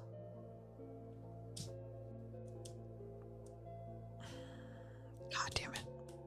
Because I have to dive into spoilers to actually like pinpoint how Sadie Sink works. Just trust me on this. If you haven't seen this movie yet, it just came out, so some of you may have not got the chance, but yeah, she serves the role extremely well. Extremely well in all aspects. That's all I'll say really for now. God, like if I even allude, I just don't even want to allude, you know? I put potential spoilers for a reason where like, I mean potential spoilers as in I might inadvertently spoil something. I'm not going to try to purposely spoil stuff. You know what I mean? That's why I have like the little, I'm not going to go into in depth into. I'll say this, Sadie Sink is like, it's like you wonder, it's like, okay, how is this going to exactly work? And you're like, oh, it works. You think, like, I've learned to stop questioning this too much, and just like, if I go in, like before, like, you know, when you watch a trailer or you get a lot of info on like a comic book movie or whatever, you're like, how is all this going to work? Like, how are all these characters going to fit in like these roles? And it's like, you learn to stop questioning that after a while, and you're like, if it works, it works. If it doesn't, it doesn't. Like, we'll get to it. Like, I learned to stop being like super skeptical. So like when you get like, this character is going to be in, this character is going to be in, this character is going to be in, you're like, it might feel overwhelming, but like I learned to stop doing that after like, I think Infinity War really. But yeah, Sadie Sink nails it. Very excited to see more. God, dude, that third act is so fucking good. Oh my God, it's so good. I think it's the best third act. Best third act. Really of like, I think the MCU. Not the MCU. One of the best third acts of the MCU. I have to think about it more, but one of the best acts of the MCU. It's so good. It's so good. It feels like this movie is like, it does this perfect balance of like being standalone, but also setting up some things where it's like, it can perfectly naturally work within like whenever you wanted to utilize whatever you want to utilize from this. Hulk sequences are incredible. Savage Hulk is finally fucking back.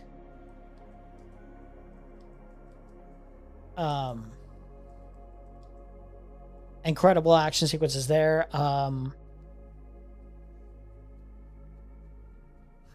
Is there any critique I have for the Hulk moments? You know what? Not really. Not really. And this is kind of shown in clips a little bit. I won't go too in depth, but there's like, I was wondering how they would actually handle like one of these like beginning moments with Hulk. And like, is that gonna feel like a little out there?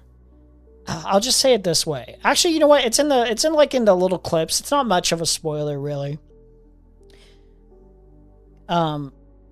You know, like in Endgame, it's like Professor Hulk is kind of lame. In this movie, like they kind of show me that it's like, man, I think it's not necessarily that Professor Hulk has to be lame. I'll say it that way. Where it's like Professor Hulk is kind of cool if you were to utilize him in like the appropriate way. You know, and I just realized I was like, they didn't really utilize him in the appropriate way for like Endgame. You know what I mean? It's like, oh, he kind of fucking sucks, like for the most part, like by comparison to what he could be. You know, it's like, oh, but like when he goes Savage Hulk, it's like, oh, this is really what I want. So like in every way, Bruce Banner is great. He serves everything serves a role. Every beat is earned. Every like plot point is like earned. All the editing, like it's a very well paced movie too. Like it's long, but it's not overly long where it outstays its welcome. Everything like serves a role and a point. Oh, dude, here's another thing. Oh man, would this be a spoiler though if I even describe it this way? Oh, I'll just say this.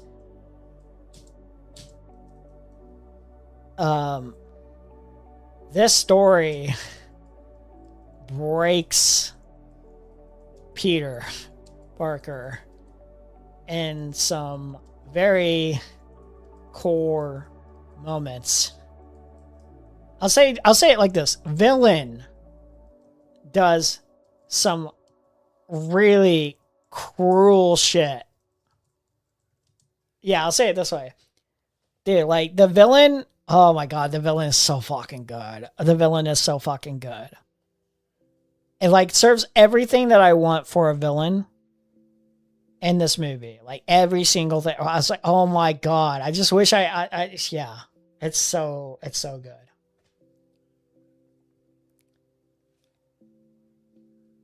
Villain does some things to like Peter Parker where it's like, dude, this is so like what, you didn't have to do this. Really, was this necessary? Did you need to fucking do this? God, it's so fucking cruel. Let's see. I do think there are moments, and this is an MCU thing, where like some shots are like CGI-ish. It's like green screen effect, and it's like, please stop doing that. Please stop doing that. That's like one of the cons. That's one of the cons. It's like, stop doing this. Like, be more practical. You've utilized a lot of practicality, and it looks gorgeous when you're using it on practical. Like, you should only use the CGI when it's absolutely necessary. Stop using the CGI for like background effects. Like, you know, it doesn't happen nearly as much in this movie as it does with the rest of the home trilogy. I say the rest of the home trilogy as if it's part of the home trilogy necessarily. It's not. But please stop doing this. Like we need to return back to practicality in these films. The more believable these like films are, I think it adds a lot more to like the immersion. God, utilize CGI when it feels like you need to, absolutely need to. There are a couple moments where I could see why they add it, but it's like even still, it's like if you're going to make it more believable, please make it be like, you know, Christopher Nolan apparently used CGI for like the dog. I actually didn't know that. And I was just like, oh, like I didn't know that. I was like, oh, like I really bought that was a real dog. It's like, did you need to do that? Probably not. I could probably still criticize him for making the decision in the first place to do that. That being said, if you're going to use CGI, even when you don't, make me immersed, man. Please make me a little bit more immersed. So there are spots of this movie where it kind of does break the immersion a little bit. Let's see. Any other like I'm like high off the movie a little bit still. So it's hard to really come down with like strong negatives. Let's see. Scorpion's underutilized. I'll say it this way. I'll say it. We waited a while for Scorpion, and I wanted more. Scorpion. I'm not gonna lie to you guys. I wanted more Scorpion. He's like, his design's cool, and I love the actor. It's strange how she's the only redhead that wasn't replaced with a black actor.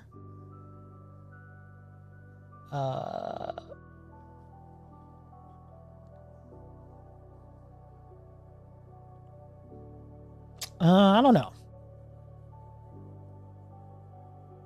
That is like a funny meme, though. I don't really care if you replace the redheads with like black actresses or whatever, but like that is a funny meme. It's ironic because this is a stream where we're on computers, but thinking about all the problems coming from, I think modern society does too many things digitally. Yeah, I agree. It's like, I guess another critique I could make is that there is a AI utilization in this film that doesn't seem necessary. You know, like it's fine, like I can accept it.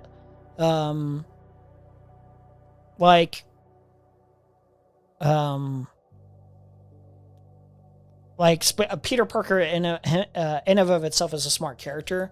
You can believe that he could like set up like the equipment that he has to be able to utilize AI in the way that he does, and it's minimal. So like, yeah, those are some moments where you're like, was this really like necessary though? And then I guess another critique I could make, although I think it takes away from the point of the story a little bit, is that actually this is actually a legitimate good critique I think I can make. Where it does feel like Peter's down on his luck. He's struggling. But he's like a broke boy. So it's like, but what's his actual job? I just realized this. He doesn't really have I don't remember, at least. He doesn't really have a job in this film. This motherfucker, jobless. So I'm just thinking to myself, how does he get paid? He's too busy being Spider-Man. How does he get paid? They don't, like, I do think this is one of the things that Raimi's trilogy still does well. By comparison to even, I think, TASM, and especially the Tom Holland films, is there is an interference and this happens in this film, to be fair, it's an interference more on Peter Parker's life than it is with his, like, friend. Like, he's more socially isolated in this one. So it's not the same critique, necessarily. Like, you don't really get that where it affects his life in a way where, like, it affects, like, his relationships with people. You know what I mean? But, like, it's like, how does this guy... What does he do? What is his job? I guess this is kind of a spoiler and an inverted spoiler, but it's also, like, not, like, core. You know what I mean? Like, it's just a question. It's like, what do you do? I think this needs to be questioned more. What is this guy doing? Is he getting paid? Like, cause he does have like, I don't want to get too bogged down in the details of the thing. I don't want to even inadvertently. I'll just say like, there is like a person that he talks to regularly, but it's like, he doesn't have a pizza job. He doesn't sell photos to the Daily Bugle. J. Jonah Jameson, that's a critique. That's a critique also. J. Jonah Jameson is not in this fucking film. And to me, personally, you know what? It's like one thing where it's like he's not in like the first two Home trilogy movies. Well, mostly not in them. Like, he's in the ending of Far From Home, to be fair. But he's basically not in the home trilogy until the last one. But like, why is he not in this? Why is he not in this one? What's wrong with having my InfoWars ripoff Daily Bugle J. Jonah? Where's J. Jonah Jameson? So he's not selling photos to the Daily Bugle or like even news stories or anything. He's not a journalist. He's not selling pictures of Peter Parker Spider-Man. Or not Peter Parker, it's just Spider-Man. He's not delivering pizzas. He's not working at like any other place that I can think of. What the is this guy doing? My entire life, I've wondered, when do people in movie have time to shit? I think about weird stuff like, who is paying for all this all the fucking time when I watch movies? Here's the other thing, I guess, in terms of critiques. For like, as a story, like I guess certain things that like stand out a little when you think about it, like I am. And these are kind of like more like, I think these should have been touched on, because I think that like for a Spider-Man movie, you should probably touch on these things. So I do think these are like valid critiques. I don't even think I'm nitpicking here. You could probably explain, how does he afford some of this stuff? It's like, well, Aunt May just died. I'm sure like there's some money in the will. But that's about it. That's about it. You know what I mean?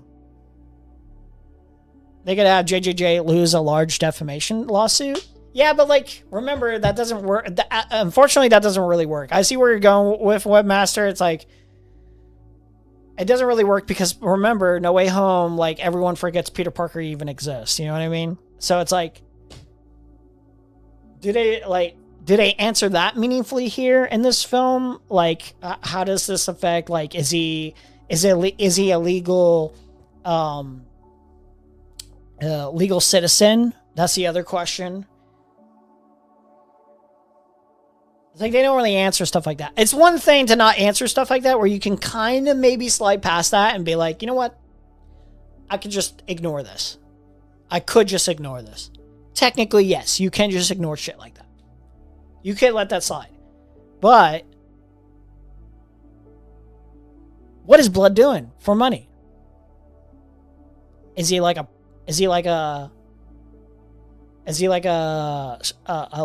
spider prostitute on his off time? Well, how does he have time to, strip or prostitute himself out when he's Spider-Man? Obviously, I'm joking, but like, yeah, like there's just no answer. Like, is he just off screen like delivering pizzas? Well, how can he afford an apartment in New York City with just that alone? I don't know. Rent's high, I suppose. I guess these are things you could probably maybe ignore, but like, I don't know if you could ignore them.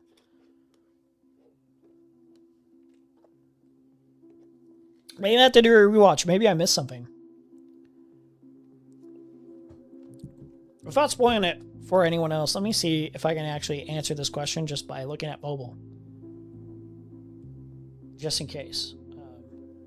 What does Peter Parker do for work and Brand New Day? Like, I just realized this is actually like pretty important in my head. He works full time as Spider-Man, but like, does he get actually paid for this? I guess he could. I guess he could. But he said he's like a volunteer in the movie. I remember him saying he's a volunteer. Volunteers don't get paid.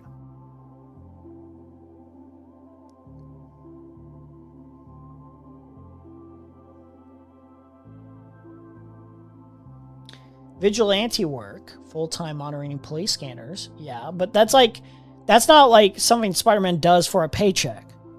I guess he could, but I don't remember them specifying that.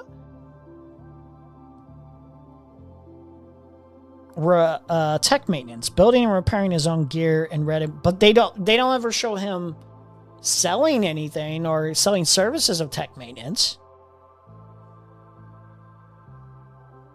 I don't know. I think it's unclear. At least from the first watch, I guess I could buy the idea. But like, no, like, if he's getting money for even just like he can't really be like a proper vigilante and hiding his identity if he's getting money from them. Is this just me, or is this just like really it's bugging me. It's bugging me. This might be the biggest con, actually, the more I think about it, just on a story narrative point. But in terms of serving like a more to like I don't know, Spider-Man as a character, I suppose. But you know, it's not the end of the world. It is just like it just does stand out in my head. The JJJ thing would be a funny reference to Alex Jones and explain why JJJ isn't there. Yeah, it would be. Actually, it would. It would serve that function. I don't remember them ever referencing J. Jonah Jameson, though.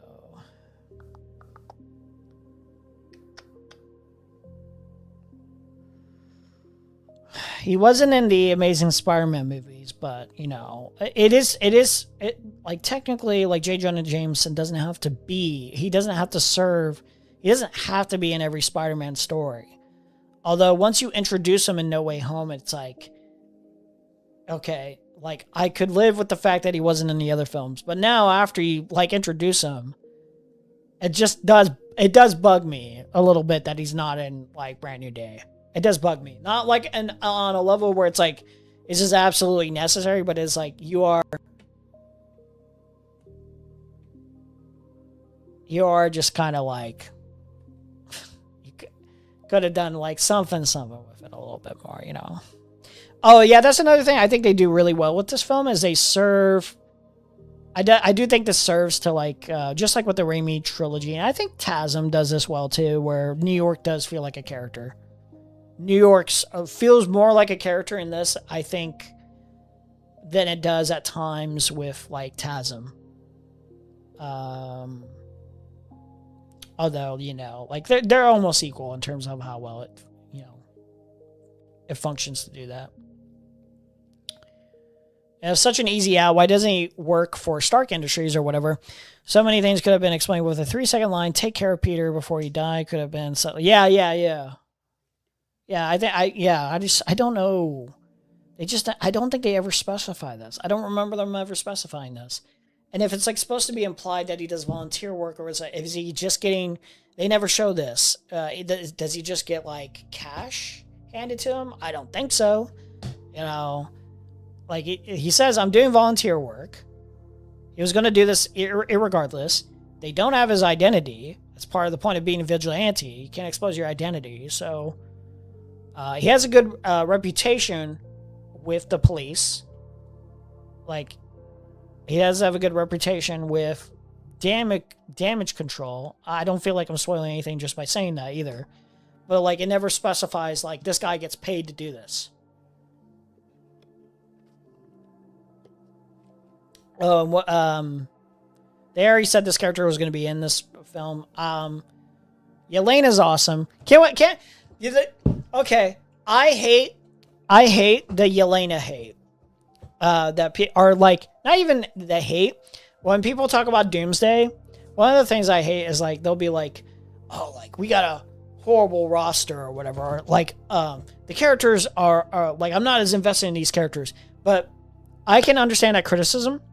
But one of the criticisms I will not accept that for is Yelena. And Thunderbolts, she was great in Thunderbolts. She's great in the Black Widow movie. She's the best part of the Black Widow movie. And she's great in the Hawkeye TV show. I will not accept Yelena hate. Yelena is fucking awesome. Yelena is also in Brand New Day. And she's great in Brand New Day. She's fucking awesome. She's great. And I'm excited to see her in Doomsday. Don't care. She's way better than Scarlett Johansson's Black Widow. Easy. Bar none. Easiest thing I can ever say. The biggest compliment I can ever like make about one of the... Not the biggest compliment, because Black Widow's... I don't hate Black Widow, but like I think she is a little overhated, but I don't think Black Widow's as interesting. I do think that critique stands, where Black Widow is kind of like, who cares? Ultimately, you know. She's interesting in places, but like it's like nobody cares that much about Black Widow as a character. It's not even like that much of a hard task to make her a better character than, you know, Scarlett Johansson's Black Widow, but like they do it. And Yelena's great. She's great in Brand New Day as well. You guys are all retarded. Peter is white, so he is rich. Duh. No. That's part of Spider-Man's character. Peter Parker's character is that he's a brokey. He's a brokey. He is a brokey. Or he's supposed to be a brokey. If you want to serve the character well, at least. More consistently.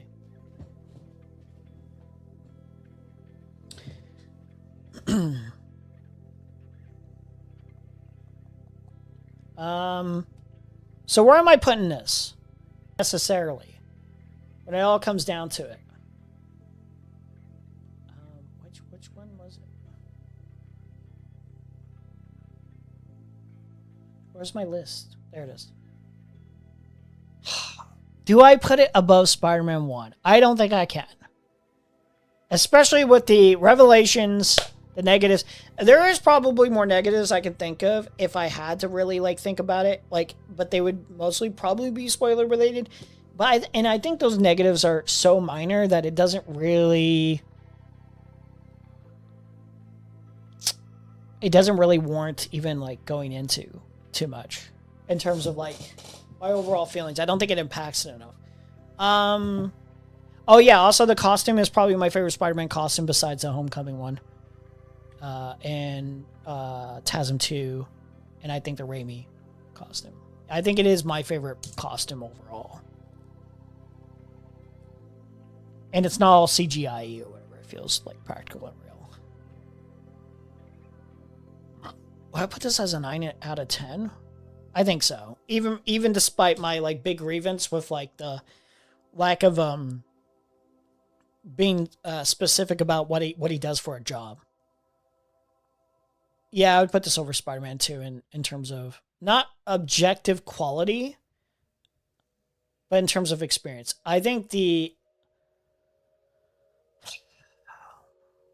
villain is I'll say it this way. The villain is as sympathetic as Doc Ock to me.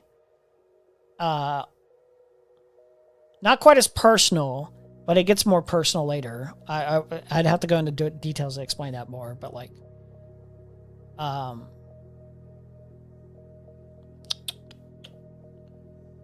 the action sequences are as top notch. Probably are any of them as memorable as the train sequence? I think the third act. Is probably. I'd have to think about this more, but there's probably. I have to. I do think the Green Goblin fight and the Doc Ock fight are still pivotal in terms of and I think even Vulture, the fight with versus Vulture, and even the Mysterio fight feel more personal than in Brand New Day on a technical regard. I'd have to go into spoilers to explain this. That being said, it's emotionally resonant. It's as emotionally resonant and more in some regard. Or it's as emotionally resonant as it should be for the Raimi it's on the level of Doc Ock or Green Goblin, I think.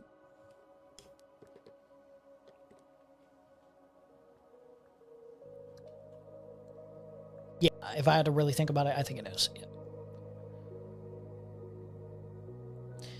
I'm pretty sure Peter gets his white person check in the mail every month. Yeah. Oh, yeah, I remember.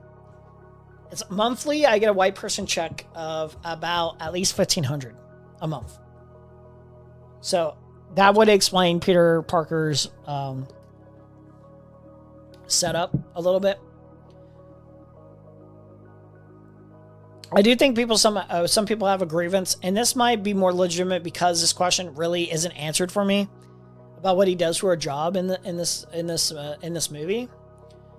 Is that how can he afford what he has, the tech that he has?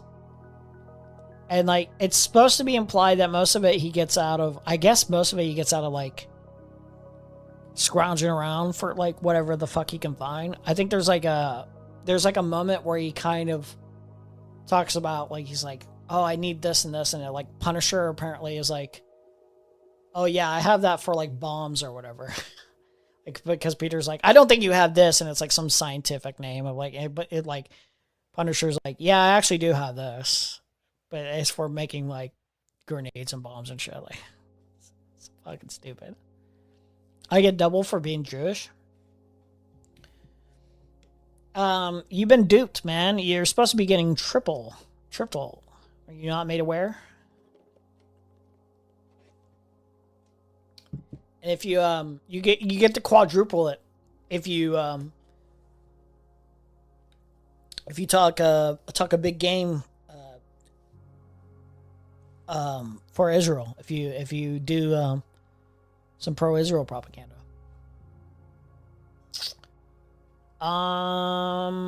Okay. So yeah, I think that rounds it up. Well. Spider-Man 1. And it's really hard because I have to battle this thing in my head where there's two things going on for the number 1 and 2 spot. So consider them almost basically on the same level in some way. But I have to do this thing where Spider-Man 1 is like it's basically my introduction into like Spider-Man, all things Spider-Man. And so it's like a nostalgic, emotionally resonant part of my like childhood, and like it's like core in terms of anything Spider-Man related. I'm like, this is like, even if like some technical aspects I would agree other movies do better, it's like this is necessary. Spider-Man 1, 9 out of 10. Brand New Day, 9 out of 10. I have to also battle this thing where I just watched Brand New Day. So it's hard to be like, these things can change over time the more I think about it.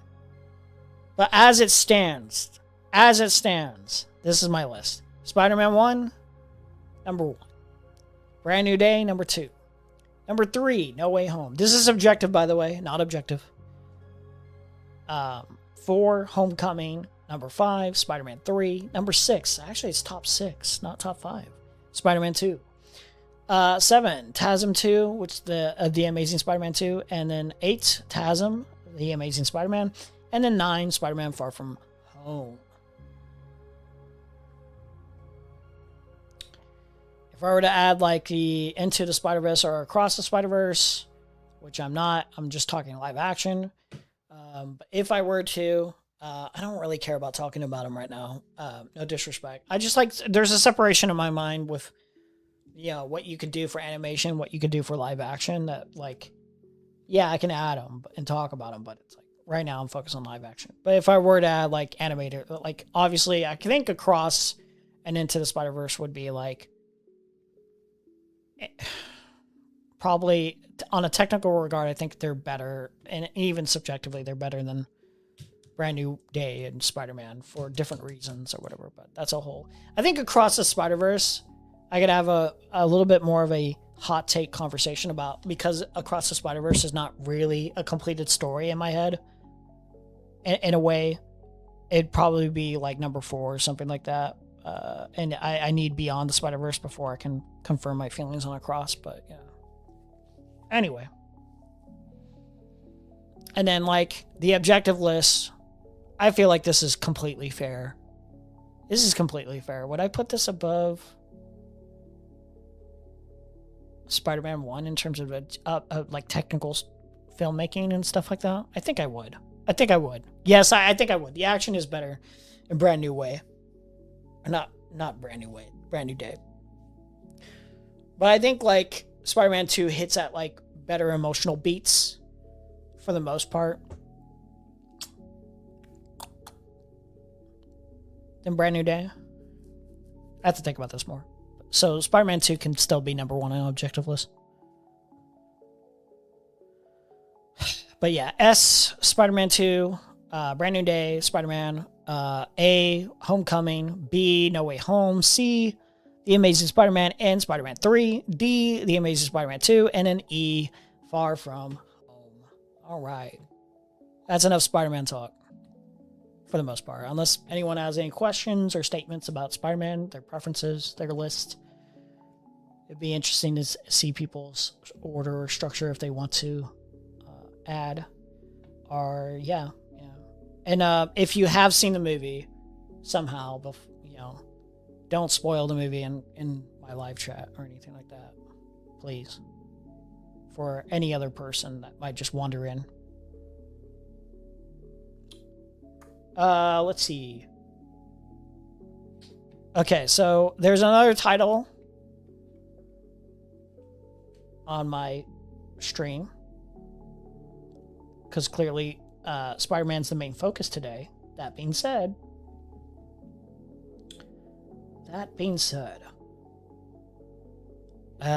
rumblings. Has this happened already? Let's check in.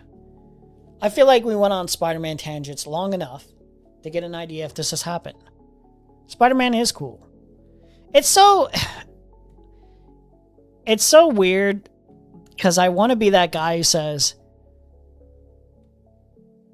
"Oh, well, I'm not as predictable. I'm not as predictable, and I stand out because this character, Glove Shadow number 5, is a better character than Spider-Man or Batman, and they're underlooked or Superman." But it's like it's so typical. It's like mainstream opinion of like Spider-Man and Batman are like the best heroes, and like, you know, they're my favorite heroes, and it's like it's so corny, man. But Spider-Man is so good. He's just like Spider-Man and Batman are loved for a reason, man. It's so corny though. I wish I could be that guy who's like, and I could actually I can actually legitimately hold this opinion, not just like, I wish I could be that guy. The closest I can be to that guy is saying that like Guardians of the Galaxy is like, they're not better. They're not better, but they're like super close in terms of like the Guardians trilogy is so fucking good. They really are. They're the closest I can get to being like, well, these characters are not as well known, but you know, come on, man. Let's be real. Spider-Man and Batman shit on the Guardians of the Galaxy. The closest I can think is like maybe Iron Man and Cap, but they're like now mainstream figures. Guardians are mainstream figures, but it's also like they're still kind of like the underground in a way. I don't know. I think I like Rocket Raccoon the most out of the Guardians. But I like all the Guardians. Like Guardians of the Galaxy 3. I still think Guardians of the Galaxy 3 is my favorite Guardians. And I think it might be better. I have to do a rewatch. I think Brand New Day might be better than Guardians 3 though. Guardians 3 is really good though. Anyway, let's see. Westside Tyler and Foodshops are arguing. Apparently, Westside Tyler doxed Foodshops, and Foodshops is upset about being doxed. Although Foodshops was saying everyone should be doxed, so I don't know why there's been a change here. And they're supposed to be talking. Did they ever end up talking? Please have a conversation. Please tell me they had a conversation. If you're worried about being predictable, you should embrace it because you have the most predictable takes. No, I don't. Fuck you. I'm not the most predictable. Fuck you. Fuck you, buddy.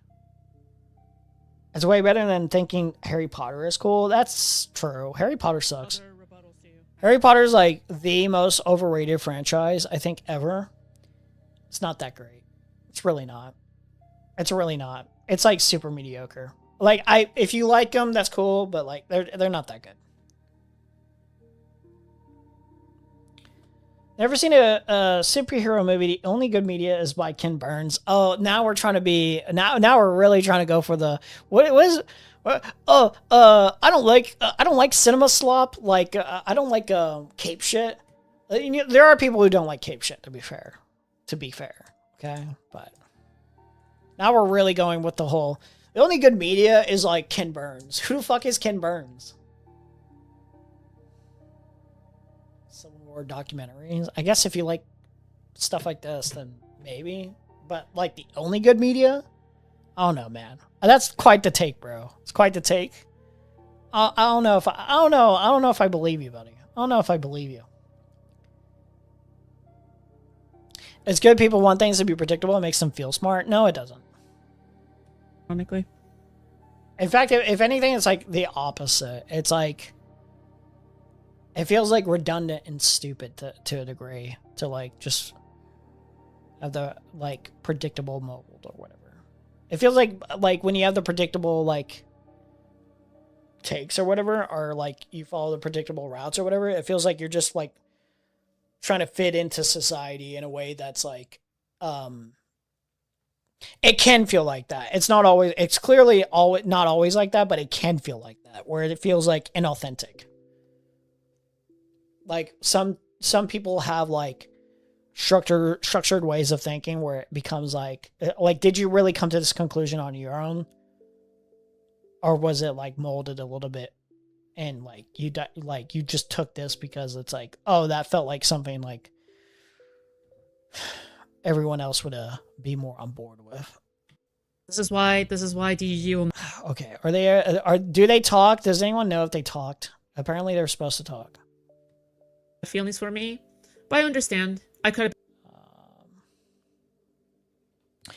It's kind of a joke. I don't watch movies, but the ones I've seen them about 100 times. I know I'm the minority on this. You know what? I can get that. I'm a very habitual person. There's a lot of movies I've watched like a lot. What's my letterbox? It's been a while since I like looked at it. Oh, hold on, just in case I don't want to like give away info accidentally or something. This was back in 2016, I think. My last letterbox, my like top 4, top 5, or whatever. What was my list? I barely use my letterbox. It's very rare that I use my letterbox. What was my favorite films here? All? Can I look at all? The whole list? Not just click on... Where's my list? There's my list. Oh, wait. So I had Spider-Man movie tier list. I had Phase 4 ranking. And let's just look at my personal favorites list, because I'm not talking about MCU Marvel stuff at this point. Or at least just not exactly just about that. This was back in 2016. No, not 2016. 6 years ago. Why did I think 2016? Am I stupid? Yeah, I might be stupid. This was my personal favorites list 6 years ago. So I had Blade Runner 2049. Still love that movie. Mad Max Fury Road. Still one of the best theater experiences ever. Let's be real. Mad Max Fury Road. Being honest. That movie should have gotten more praise. It should not only just because it was well received. It should have gotten more money. It should have gotten way more money. Let's be real. Mad Max Fury Road as an experience, great. Amazing. The Dark Knight. I still think this is like appropriately placed here. I do think The Dark Knight, like, again, is carried by Heath Ledger, but it's still like an excellent movie overall. The Lighthouse, Willem Dafoe and Robert Pattinson carry this film in like such a great, it's such a weird, surreal experience. I love this film. Ex Machina, still love this movie. Get Out, Spirited Away, Avengers Infinity War. Still think like Infinity War is like one of the best MCU films. One of the best cape shit films, personally. Into the Spider-Verse, same. Winter Soldier, pretty solid MCU movie. Hell yeah. Let's go. Hereditary, awesome. Moonlight is really good. Midsummer's really good. Good Time's really good. Inglourious Basterds, really good. Yeah, this was like a personal favorites at that time. Nice. Cool. What's the title here? Maiwan Sulfur Lore? I don't know why people care about sulfur like that.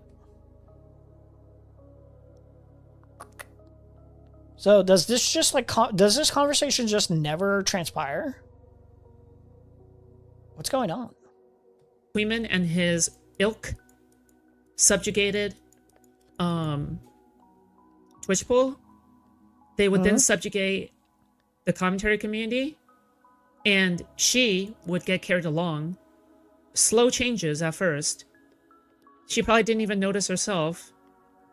And then... Consider myself a movie buff, but I've seen all the must-sees from Citizen Kane to Donnie Darko to The Dark Knight after 40 years of talking about movies. There's some movies I've never seen. It's like, how have you never seen... I've never seen Inception. I still haven't seen it.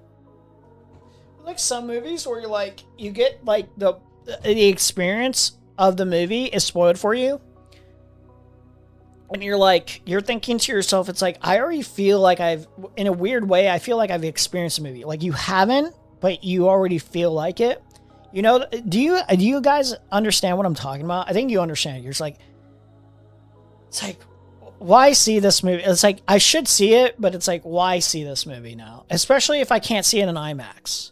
I feel like Inception is one of those films where it's like, I should have, like, there was a time to see this where it would have had the most impact and like I would have had the best experience. And there are just some films where it's like, this is just an IMAX experience. Like, this should just be an IMAX experience for me. Like not even a one and done necessarily, but just like, this should be my prime experience. That's exactly how like the Avatar films are, where if I liked the Avatar story a tiny bit more, it would just be a one and done IMAX experience. I remember Avatar 2 came out. I watched Avatar 2 because I was like, you know what? I don't like Avatar 1. I think it's overrated. I don't think it was that great. Even an IMAX experience. I think the visuals are good, but they're like, it's not enough to carry the film in terms of like making me want to like sit down and like watch this story transpire in these bland characters. Oh, here's another thing that doesn't get talked about enough. In the Avatar films, both of them, all three of them really, because I do remember I did this with Avatar 3 too. I came in to watch Avatar. I actually sat through, because my friend who reviews movies for his channel, he was like, you get to see it early, and it's like, you know what? Fuck it. I'll watch it with you. Yeah, whatever. God, sitting through that is such a sludge. It's such a sludge, dude. But like, here's what I was like, dude, like when they're like not on the planet, like when they're not focused on all the CGI effects and stuff, like they film all the human stuff and the like it looks so fake. I do not believe any of it is tangible. It's like James Cameron was just like, let's focus all of our energy onto making this world believable, but anytime we're focused on the military humans, like the characters are worse, the environment looks worse, like it looks like actual green screen CGI, like in the worst ways possible. None of it is believable, none of it is tangible. It looks disgusting. It's like, fuck this movie. Like it even takes you out of the experience of the movie when it goes to those shots, because it's like, oh man, like the contrast is so fucking staggeringly different. I will never understand how somebody will be like, this is like you have to see these films. It's just an incredible experience. It's like, dude, it's like the contrast is like staggeringly different. Like, no, I'm sorry. What you just described Inception is how I feel about 99% of all modern media. You know what? I can kind of see that. I can't even hate that take.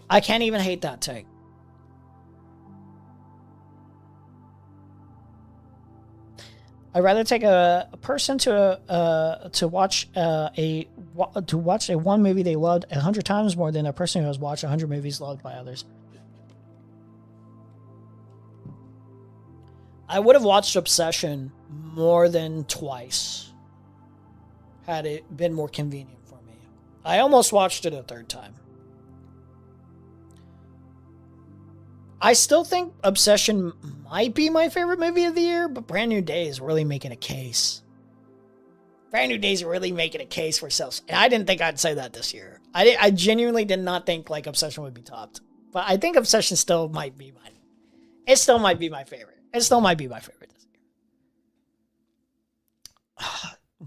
What was I saying? Something about Avatar?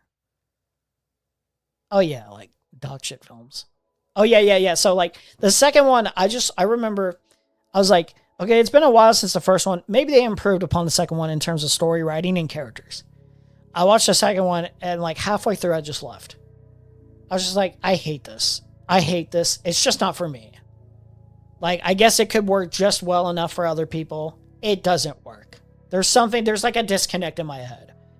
I don't know why, but those films fill me up with rage. It's more boredom than rage, but it's like they fill me up with a rage where it's like, these could be better. Like James Cameron, oh, you know what it is? James Cameron could be doing so much better with his time. Like he could serve his time more efficiently by doing like other things. And it's just like, oh, when your goat is washed, it's like that kind of feeling. You're like, are we really doing this? Are we really spending our time doing this? Really? This is the story you wanted to tell? Okay. Okay. I don't know. She's been swept away. And you know what's the scariest part? Do you know where J-Star comes in? Take a guess. This Anything of the Year is The Hawk with Will Ferrell on Netflix. It would take a long time to explain why the show touched my soul. Maybe I'll take that an advisory. Maybe I'll watch The Hawk. J-Star would come in. I watched The Invite with Seth Rogen and what's her name? I know. God damn it! I know Edward Norton's in it. Seth Rogen's. I don't remember the women's. Olivia Wilde. I don't remember the other woman's name. That was pretty good, but like, again, it's the whole Seth Rogen is playing Seth Rogen. It's like I don't know what to do to fix this issue where it's like he's putting on the best Seth Rogen. Like he's doing a serviceable job, but it's like it's Seth Rogen. Like it's like you might as well just be playing the actor Seth Rogen. Like, oh man, yeah. Called her a creature or something. Yeah. So J-Star would come in around.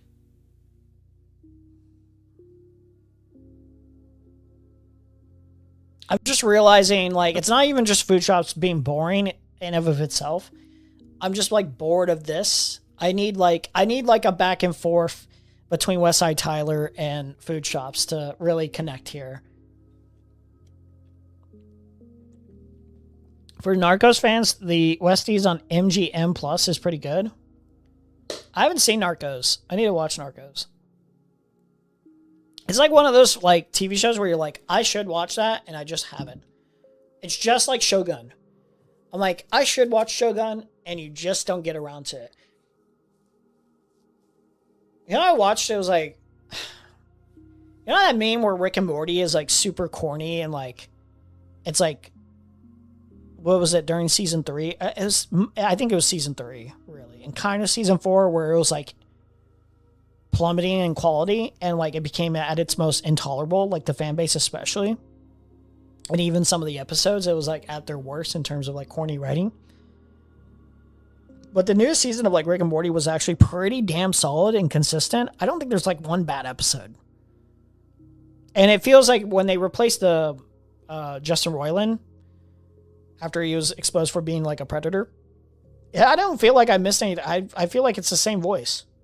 It's two different actors too for Morty and Rick, but like it feels like Rick and Morty. And like I think the finale episode of like season 9 is like one of my favorites of like the show. It's not as good. It's still not as good as like BoJack Horseman or Moral Oral or anything like that. But it's a lot of fun, and I think it's hitting its stride a little bit. Like it's becoming a little bit more consistent. It's not. I don't think it's ever going to be the peak that it probably once was necessarily, but it's like it's pretty solid. Hawk is about golf on the surface, but it's actually dysfunctional families and trauma. Okay. Might have to watch that. Shogun is real gun? Yeah. Like, I don't know what it is. It was like, I tried to start The Bear too. And like, I heard The Bear's good. But then like, I watched the first episode and I was like, this is good. And I could see myself getting into it. But it's like, I don't know why it's so hard to start a new show now. I don't know why that's the case. Around here. I'm just like watching, right now I'm just watching like sitcom slop. I'm like watching Frasier. My dumb ass is watching fucking Frasier. And I'm on like season, 7? I out season 7. The Bear is good? Yeah, I've heard. I've heard it's really good. Coming around here. I remember. Jay Stock would come in around here, okay? And Jay Stock obviously got DG of the year that year, okay? So the point is that Queeman wasn't just subjugating CC because CC appeared on Jay Stock's stream, and because Twitch Poll also appeared on Jay Stock's stream. She's describing everything like it's like Game of Thrones.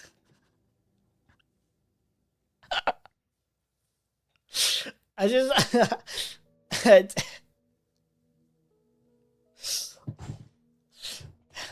Sir Queeman went to the commentary community to do it's the Red Wedding. Sir Queeman over time exposed how stupid some of the commentary community is, and he cultivated their audience over time after exposing them, after betraying. It's like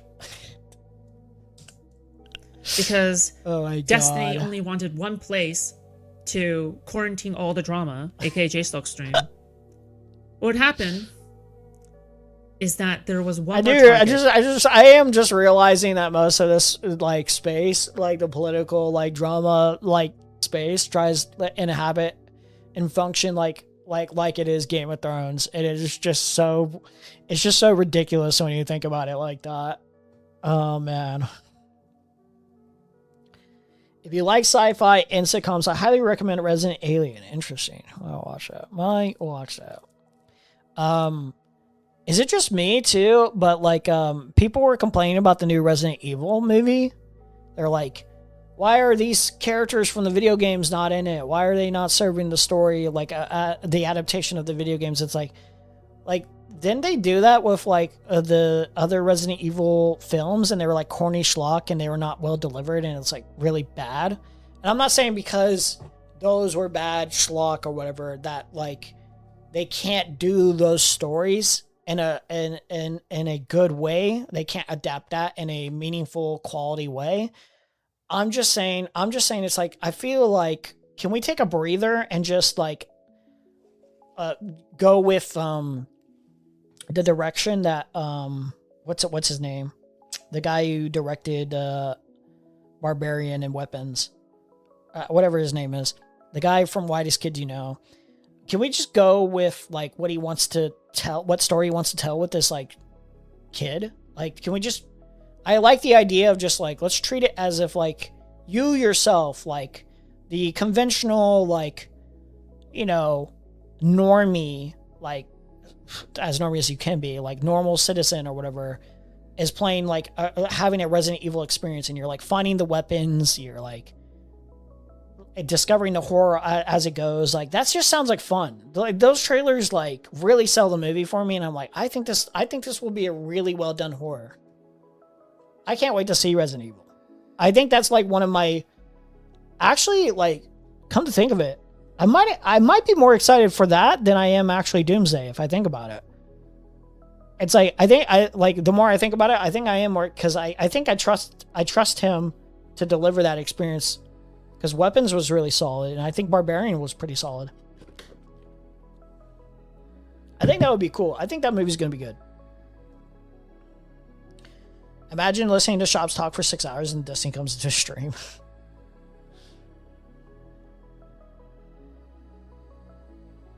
It's like giving a man salt water a week and then a glass of fresh. Yeah. It for Queeman to go after.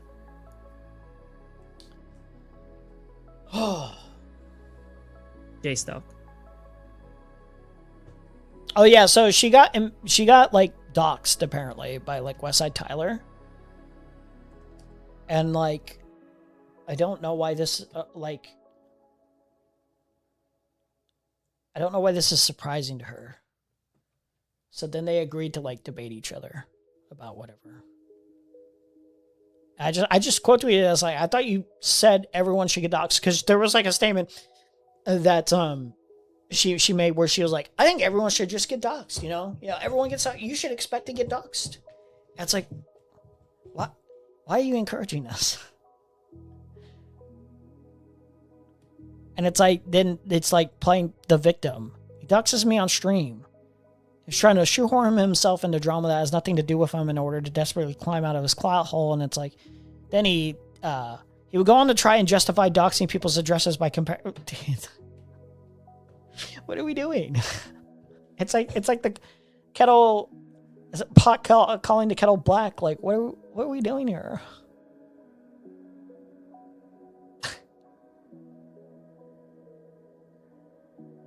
Why did you do this? Then he agreed. This is Westside Tyler. Wait, no. Go back. Oh, I missed. What's his handle? Oh my god. Westside Tyler. Which one is it?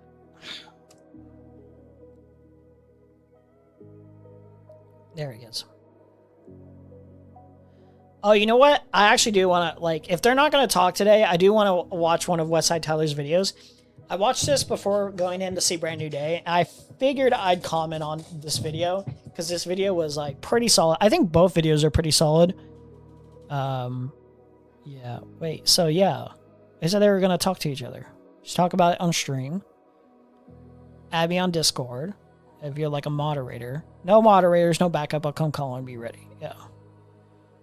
I can moderate, and it's like, no. Okay, dude, this video was like...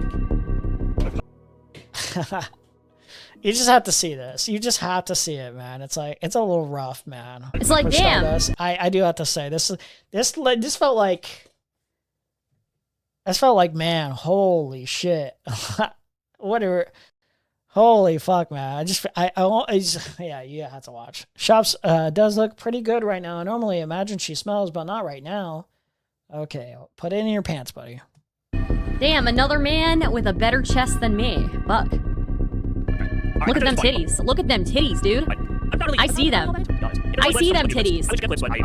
I see them titties. They're well developed. So obviously she's just like, oh, he's got titties. He's fat. And then it's like, okay, you look better than me. Like self-deprecating.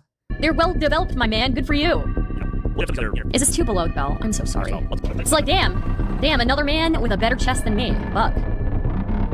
Look at them titties. Look at them titties, dude. It's a little rough. The delivery is a little rough for that joke too. I think the joke could have worked better if the delivery wasn't so ass. Bro, I've never heard such misogyny from Oh, hold on. Let me put on the background.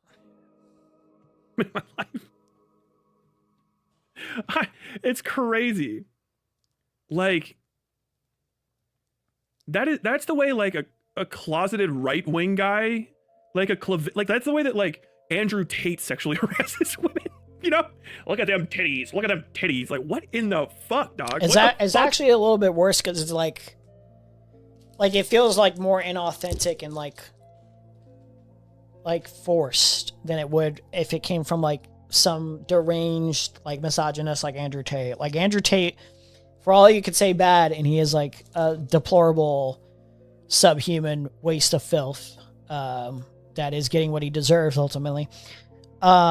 He would deliver some horrible comments like that in a more natural way, you know. It would be a tiny bit more charisma behind it. Is that? It's so fucking crazy. I cannot believe it.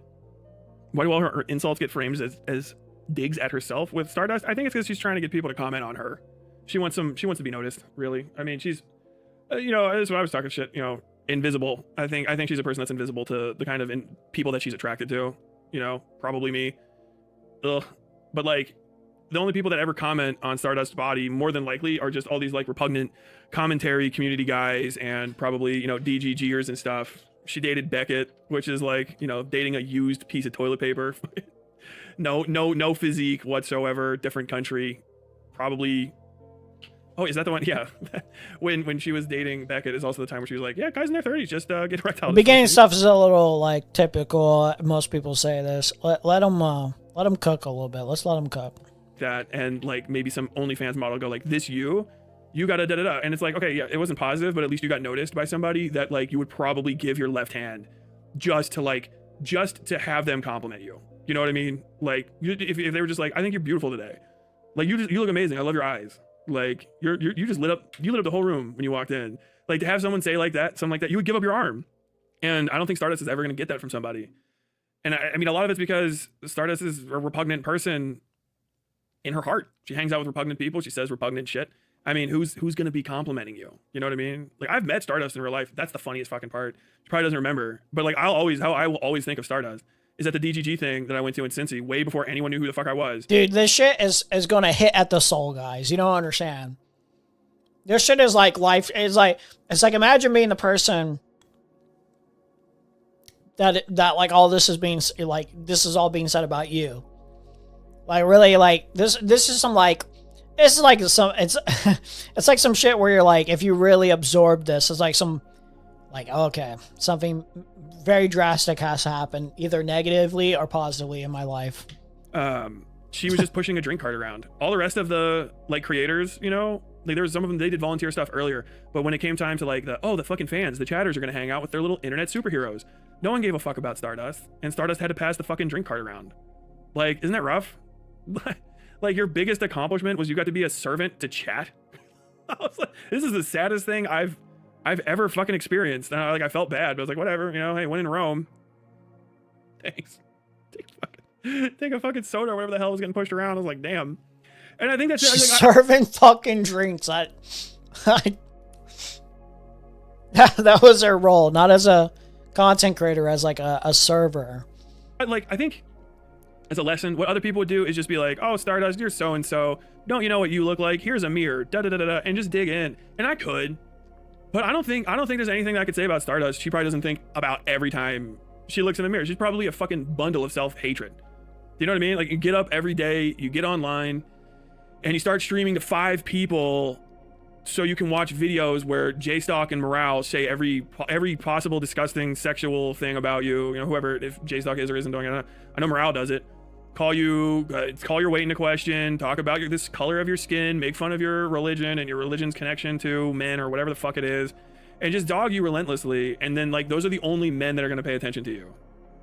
And that's fucking rough. I mean, maybe if you're like, maybe she's actually like into girls or something, and even still, fuck, dude, GGG or DGG is a fucking shallow silo for women. There's what? Erudite, 3 pedophiles. 3 pedophiles. An erudite clone, and Stardust. What's the erudite clone? What is he referencing? I don't know that one. Is there an erudite clone-esque person there? I'm trying to see who he's probably thinking of. Yeah, I don't know. Even erudite, though, like, has distanced a bit. Erudite is distanced. Soy Pill's distancing, even though he wasn't that connected. He was connected enough, but it was like even more like, how do I distance myself? It's like, when are you gonna take like the context clues of like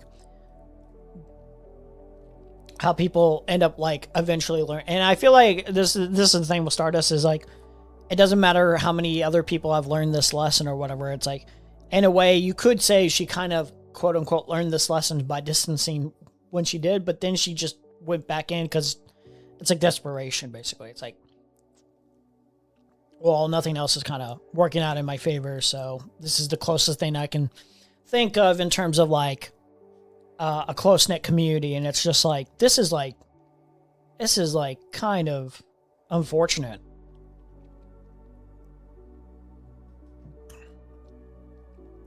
I don't like any of this rant, but I think a lot of people online about balls of self-hate, people in DGG for sure.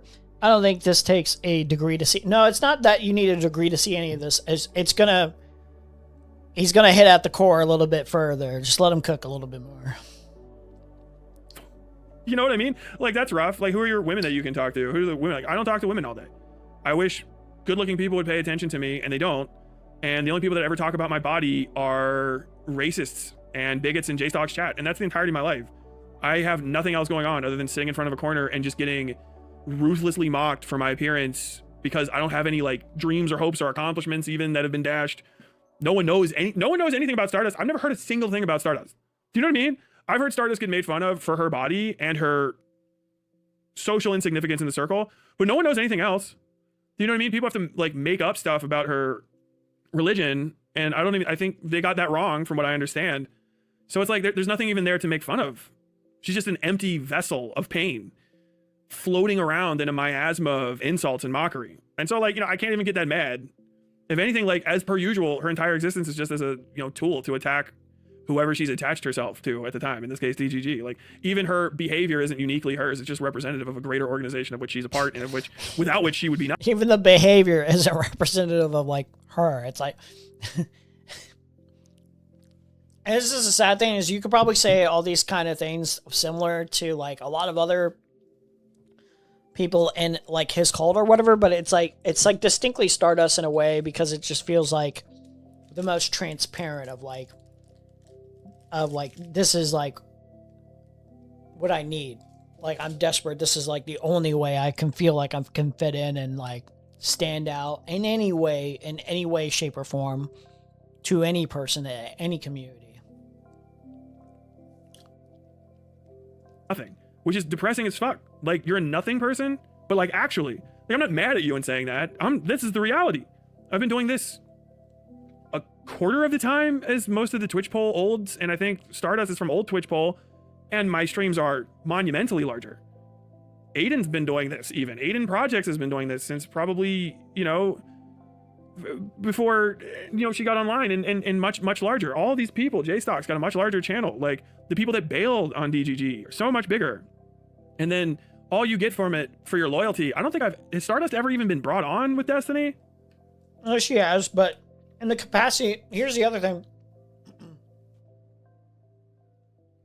In about a majority of the ways that she either brings herself on or is invited on stream, she doesn't make like an impression or enough of an impression to really thrive. Even though she's probably, arguably, not arguably, I'm not saying she's got the most times to like have an opportunity to like stand out and shine, but she's gotten enough. The most you could say in terms of where she brought content is in conflict with other people. But there's like, if you were to have like, say like, there was like a group drama going on or a group conversation where she could just kind of float in, she'll like pop in and she'll just stay silent for a majority of it. Or she'll like insert a like really bad joke awkwardly in places, making nobody laugh. Saying like really benign, transparent, uninteresting things. And you can argue like some of these moments, it's like, okay, how exactly do you stand out in these moments for some of these contexts? But it's like, that's part of like the point is that you should probably pick and choose when you utilize those privileges to kind of enter an open room on stream as you utilize it well. You should feel like you should have something to say that's like a little bit more impactful and meaningfully to stand out if you want to pursue streaming as a career and garner a much larger audience. I think that's kind of pivotal at that point. You know what I mean? Like, does Stardust get billing? Probably not, because probably Destiny doesn't want to have sex with her because she's not his type. So not even going to get billing. Not even in a position to get sexually harassed by your sexual harasser of a pseudo boss. You get nothing. Every day, get on Twitter and try to insult guys who hate you into making comments about your sexual characteristics in the hopes that they'll say something so egregious about you that you can turn it into like an additional 20% of likes over your typical 10. Like trying to drag out another 2-hour stream of watching J-Stock insult you, and then Morale get on and insult you, and then saying like, wow, Aiden Projects says Destiny's bad. Watch Aiden Projects scald me for half an hour while I sit alone getting older for nothing. No good money returns. No. And it's like you don't have to put yourself in these positions. If like, listen, if you want to do streaming as a hobby, obviously do it as a hobby. I do it as a hobby. It's fun. Don't put stress on yourself to make this like a career. So one thing I will definitely say is like, don't do that. Do this because you find it legitimately fun to do. That'll make your content better, for one. That'll make you less stressed out, for two. And yeah, I don't know. Like, it doesn't seem like. What does she do? Does she like edit for Loner Box? I guess if that's your job, then okay. That's good, but I think like overall, like, is the only reason that you edit for Loner Box is to somewhat hope and dream that like you can keep more connections and get more out of those communities, even pseudo communities, to further your career in the long run potentially? Are you just going to keep trying to hammer it out to make it all work? I'm not sure,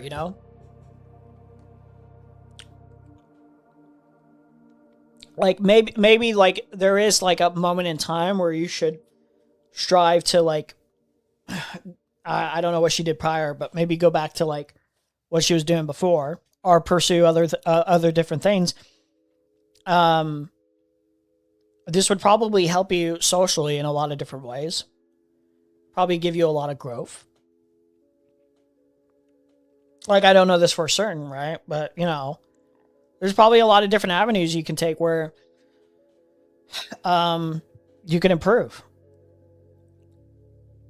In the long run, like, is this like really like healthy for you? Like, that's more important, I think. It's less about are you actually relevant?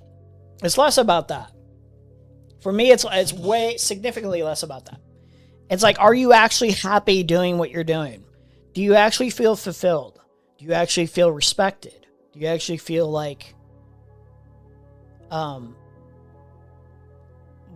you're in service of yourself and not for others? You know what I mean? Like I'm not even, this is me not even trying to be cruel. You nailed it, man. I can't remember what it was.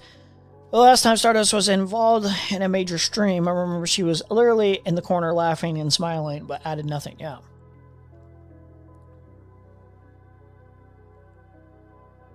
I remember thinking she was too aware of how many people were watching. She seemed so happy to be a part of it that she, in essence, was not a part of it. Yeah, this is one thing that you have to do. And this is a little bit easier said than done, to be fair. But you should go into like other people's streams as a guest, other people's shows, other people's YouTube videos, or anything like that, content, like anything like that. You should treat that atmosphere as, yes, I'm aware that people are watching, but it should be less about that. And like, what dynamic do you have with that person that you're chatting with? You should almost treat it like a personal call, but like, with the awareness that we're doing content, we're like trying to like serve a function here. Like say I was doing a movie review with my friend, which I have done for his YouTube channel or whatever. Like the priority isn't what are people gonna think of my performance here? Like it's obvious like that could be like reflected upon for like later on, but it's like what am I serving for the YouTube channel? Like I should be more concerned about like what is the person I'm collaborating with? How does he feel about my performance? How does he feel about our dynamic? And we should work on that. And it's going to be way significantly less about audiences being like projected onto you. Because if you focus too much on that, the negatives will get to you more, and even the positives will get to you in a way where you might inadvertently, even just out of self-protection, delude yourself into thinking like, I don't really need to improve upon anything. I don't really need to think about like my performances here or what I could remedy or whatever, what I can do better or whatever. You know what I mean? Like, should keep that in mind, I suppose. Oldest advice for media: pretend like no one is watching it, even if you are being fake. Entertain the people you are talking to. Not it would help significantly more, I think. In your life, no women. Unfortunately for Stardust, they don't do personality transplants. Yeah. In your life, the only time you have like social connection with any of these people is when they're forced to hang out with you because you have an event together. Every one of these people that are in the DGG sphere is like, yeah, oh, this is my co-stream partner, but you're in a different state on Discord. It's like you're getting on Skype meetings to get fucking scalded by people. And then at the bottom of that is Stardust. Just so desperate for attention from somebody that you're just doing the thing that is the only thing that you know how to do, which is the thing that people do to you all the time. Like an abused kid just going out and trying to find a butterfly to pull the wings off of, to say that the butterfly is ugly. And the pain that has to cause must be extreme. Do you know, like, does it hurt? I guess that would be my question. There also has to be a balance of, like, there's self-hatred and there's clear, like, you know, you're trying to make jokes at your own expense. You're trying to be healthy with a self-awareness of, like, I know people find me grotesque, but, you know, let me make jokes at my own expense to, you know, bring down those criticisms even further, even though that doesn't really meaningfully do anything. Like, saying that, like, oh, I'm grotesque and ugly, and, like, let me make fun of how fat I am or whatever. It only does really so much for you, ultimately. Like, if it gets to you, it gets to you. You know what I mean? And the best thing I could say is that, like, that's just going to be a part of everything. If you overcompensate with the amount of times you make disparaging jokes against yourself, it makes it a little bit more. There's like a delicate balance. I don't know how to explain this, but there's a delicate balance on, you know, self-deprecating humor, where there's a balance of, like, this is a bit of cope, right? And then there's, like, oh, like, this person's aware that there's things that they can change about themselves. You know what I mean? You should probably not self-deprecate on your weight. Because I think your weight probably gets to you the most, possibly. You know what I mean? Like, if like, you're at an unhealthy weight, like, you probably, realistically, and listen, I feel this way about it, and a lot of people that are, like, chubby or fat or whatever feel this way about their weight. It does feel uncomfortable to be in your own skin a little bit. It does feel like something that lingers that you need to remedy, and, like, it's like a bigger, larger psychological problem that, like, instills a lot of unhappiness at moments, you know. But, like, I don't know how to say this. But, like, regardless, and I guess maybe this sounds like cope when I say this, but I think, like, a healthy thing to do is to realize that even, like, people that are relatively fit or a lot healthier have self-image problems as well, and that there are a lot of people that will shit on their physiques or shit on their, like, you know, face or looks in any way, shape, or form. Like, no matter what, this is, like, something, like, it's probably not going to happen as transparently, as frequently, to be fair, to be honest. But this is probably something that, like, you should probably develop better, healthier coping mechanisms with. And I don't think what she does is necessary. Like, it seems a little transparent. Like, it feels like it's a little see-through, you know? I feel like DGG has a lot of financially independent people for whatever reason. Start as one of those people. If you look at DGG through the lens, it explains a lot of issues DGG has. Well, I think there's a lot of people in DGG that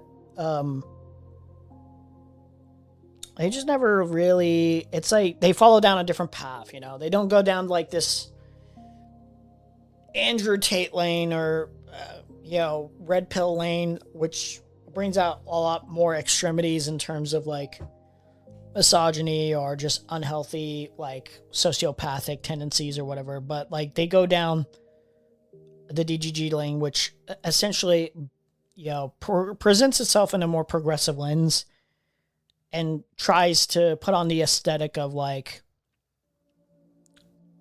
yeah, we can be progressive but also edgy, and then, like, doesn't really have boundaries. Like, oh, okay, I'm already talking about this, but this was technically his second video, his other video. We won't even watch his other video, but, like, he touches on, I think Westside Tyler touches on this a little bit, but, like, Westside Tyler is a little bit more, he's a little less nuanced about, like, the overall conversation about some of the operators in the space. It's all a delicate balance. This could easily be, like, unstable, and you yourself can probably go down a line of like, should I really be touching on this in this way? Is this really healthy for me? Is this really like what I want to instill?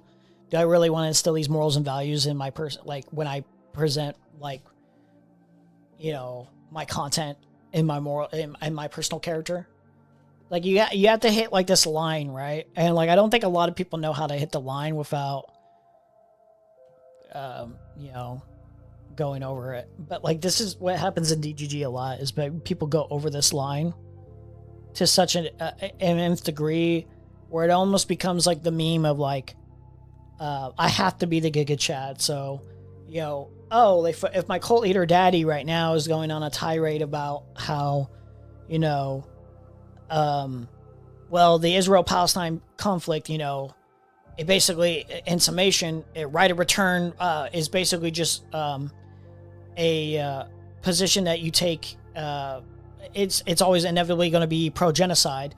So I therefore can take the pro-genocide towards Palestinians. It's like we're going down the Giga Chad line of like all these reactionary, highly trying to stay quote unquote consistent or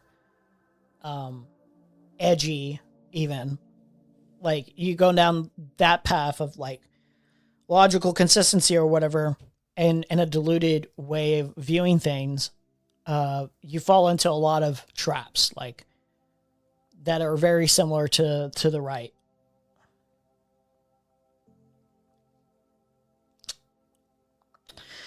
My best example of a financially independent person for DGG is Dan.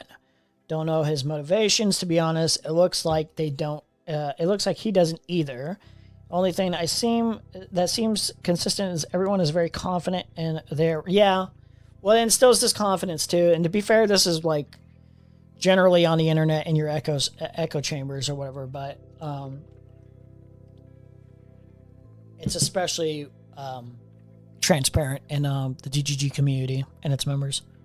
And when someone is a minor in a relationship with an adult. Okay, wait. Do they just never talk? I'm just checking in to see if they ever talk.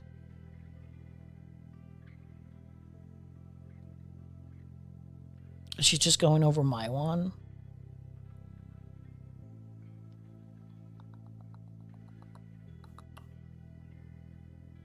I'm just reading some of this. I don't think I care about any of this.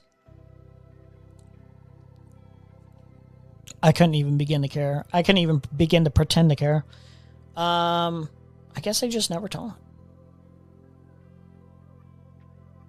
Westside. Oh, it's in the title. I don't even know why I didn't see this. Oh, so he ran. Okay. All right. Cool. I don't know why you would agree to debate the pedophile when you already said I'm not going to debate the pedophile, but and then run. But whatever. It's not the end of the world. Who cares? It's a pedophile. It's a loser pedophile. Stardust could even let Feels herself. like a rich person problem. Don't get me wrong. I have met poor people, confident and wrong, but they aren't flying around the world. Yeah. Well, tendency that happens is when you're richer, you get a lot more spoiled, right? You get more in your echo chamber too when you're spoiled and rich.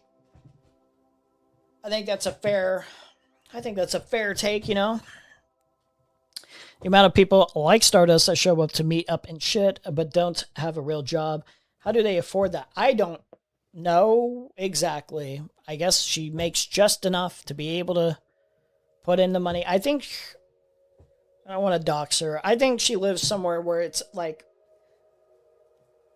it's convenient in terms of pricing for travel as well. I think that's something that helps.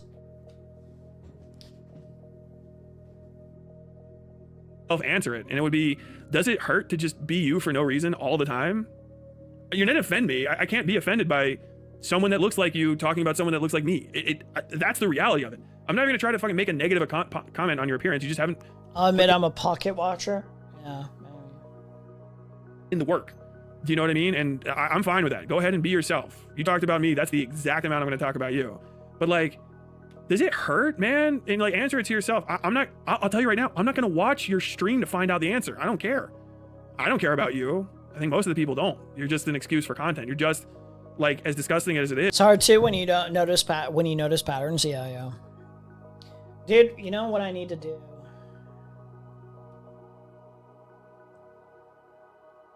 Never mind. I won't say it out loud. Is at most a brown girl for DGG to put out as a target, and for commentary to target for being brown, being a brown girl who's, you know, a little overweight. That is the unfortunate thing, is you're always going to get the attacks. It's like the Islamophobia is going to be super normalized. I think that's really super strange and weird. I don't think this should be in that commentary space, especially. It's one thing, again, I've said this before. It's one thing where you like, you know, like you do your little goofball jokes, you know, here or there, where it's like a touch of racism, where it's like, you know, isn't this like racist like joke like kind of funny in and of itself? But then it's another thing like to take it overboard, where it becomes more of like, well, that is the insult, is that you're Indian, you know what I mean? And I don't think that's properly like, so like, I don't think that's properly actually people like J-Stock don't really introspect about this part of them, where it's like they prioritize the fact that it's funny, you know. And I do think like part of like the reason it is funny to them is because like Indians are like lesser and in a way to them. Does this make sense? I think this is like, I don't mean this in a way of like J-Stock wants all Indians dead. I think he just views like Indians as kind of like inherently like grotesque in a way, because he has a like certain framing of like Indians in general, like all the stereotypes or whatever. You know what I mean? Like, it's like, I think that's how he views them. That's so fucking depressing, and I'm sorry for you. You shouldn't do this anymore. That's the other thing. It's like racism doesn't have to necessarily be like this, like pure, like just unfiltered rage or hatred of like, I want to extinguish this. It can be just as simple as like, I view them as somewhat lesser in a way, you know, or like, I just like personally just like think like there's like aspects of like this person and their culture or whatever that are lesser in my, like, that's like racism is a little bit, yeah. Like, I don't even mean this as a way of, like, being, like... Well, I do, but it's also, like... I think this is, like, a lot more... It's less about just J-Stock doing it. It's, like, a lot of people just tend to do this, you know? It's a lot more normalized than it should be. I cannot give exact number, but a few years ago, everyone was doing kitchen streams. If you want an idea of how much money someone has, you can see one room, and the kitchen is a good room. Yeah, true. I mean, yeah. More. Like, was that like the highlight of your day? Was that the best it gets? How much money did you make? Was it worth it?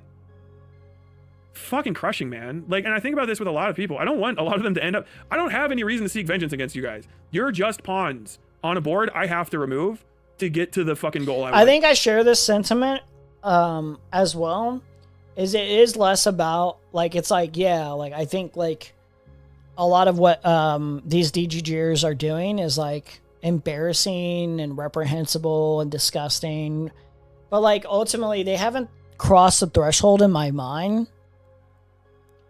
where it becomes like necessarily unforgivable. I think even Stardust is sort of down that, it's like same kind of like line where it's like, I think there is still hope for you. Like, I don't know. Like, it's hard to really determine exactly what that line is for each individual person or whatever, but, like, I don't know. I would like to think that, like, these people can improve their lives or improve their character, you know? I want to say, like, I'm, like, I kind of have the thought process of it's almost never too late. I don't think I would necessarily take the it's never too late path. You know what I mean? I don't think I hold that view. I don't think I hold that. But it's like there's a lot of leniency. Not leniency as in I can just forgive and forget, or I can just like shrug any of these like horrible actions off as if it never happened, you know? But like there's a lot of things that like somebody can do to like grow. And it's like, oh, that person is meaningfully changed. You know what I mean? Like, this person is distinctly different. Like, this is like a well fleshed out, like, I kind of realize why I'm wrong, why this is like, these actions were nearly unforgivable, and I want to improve as a person. Here's how. If you remove yourself, then there's nothing there, and you have the ability to do so, And like, this is... I think there's just a meaningful distinction in my head where, okay,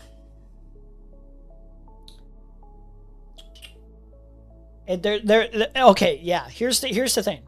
There's a difference between enabling somebody. Okay, yeah, this is what Counterpoints does wrong, which Counterpoints is a bad person in of itself, but like, Counterpoints is like trying to, be a good person, a good friend to Destiny, and he's like, bad thing, sweeping up all the behavior, enabling all the behavior, just kind of like making passes, just kind of like, saying like, well, these are in my moral framework, like negatives and stuff that like should be meaningfully criticized. But it's like, you don't do anything distinct enough to like at least try, because you can't really hold Destiny accountable like as a friend. He doesn't give a shit about you like that. Like, he just doesn't. But you don't hold any meaningful boundaries, and so thus, like, just like Erudite, your behavior is just enabling. You could say, well, yeah, this person's a bad person in this way, but they're not bad enough, and I'm not gonna like take a actual disciplined stand of like, hey man, like this line, you crossed it, and I don't think I can be your friend unless like you remedy this. You are showing that you're apologetic, and you're showing you're willing to change this behavior.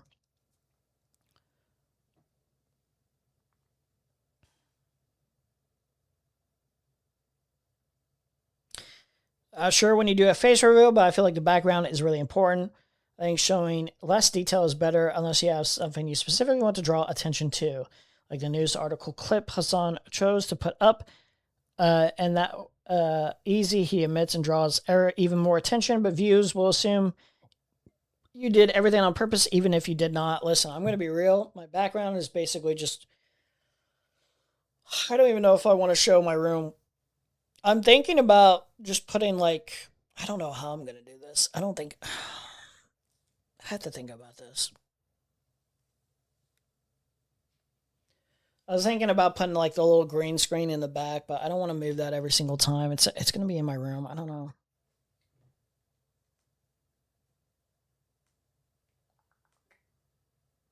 I'll think about it. I'm just not very interested in showing like,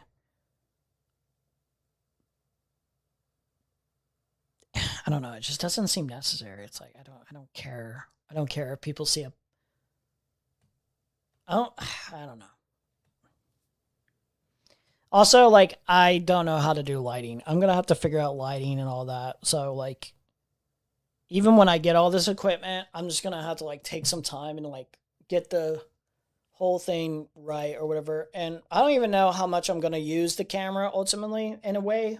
Like, I think I'm going to use it a lot, but, like, I'm going to be pretty particular presentation wise. I don't want to treat it as if like I kind of want to treat it like if I show myself like I'm like super duper presentable, but if I want to just go in and make a stream or whatever, if I'm doing it like last minute, especially, I don't want to always be on cam or whatever. If I want to just lock not have the most presentable look. If I just want to be in my PJs or some stupid shit like that, I'm just going to be off camera.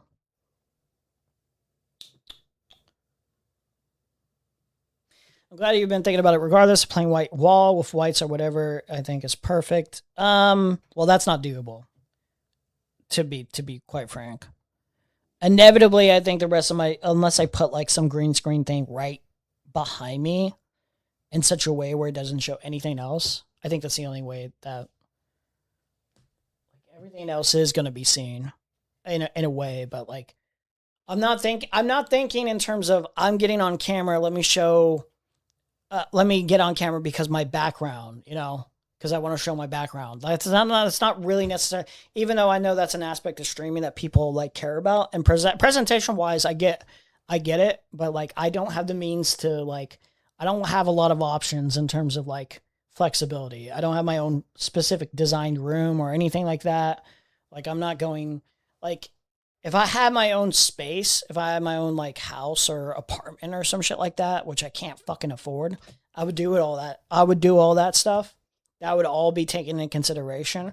But this is all I have. Like, so like, there's not really much for like too much experimentation of like what you see is what you get, basically. Like the reason I want to be on camera is not because, oh, here's my room. It's like putting a face to everything, putting expression of like how I,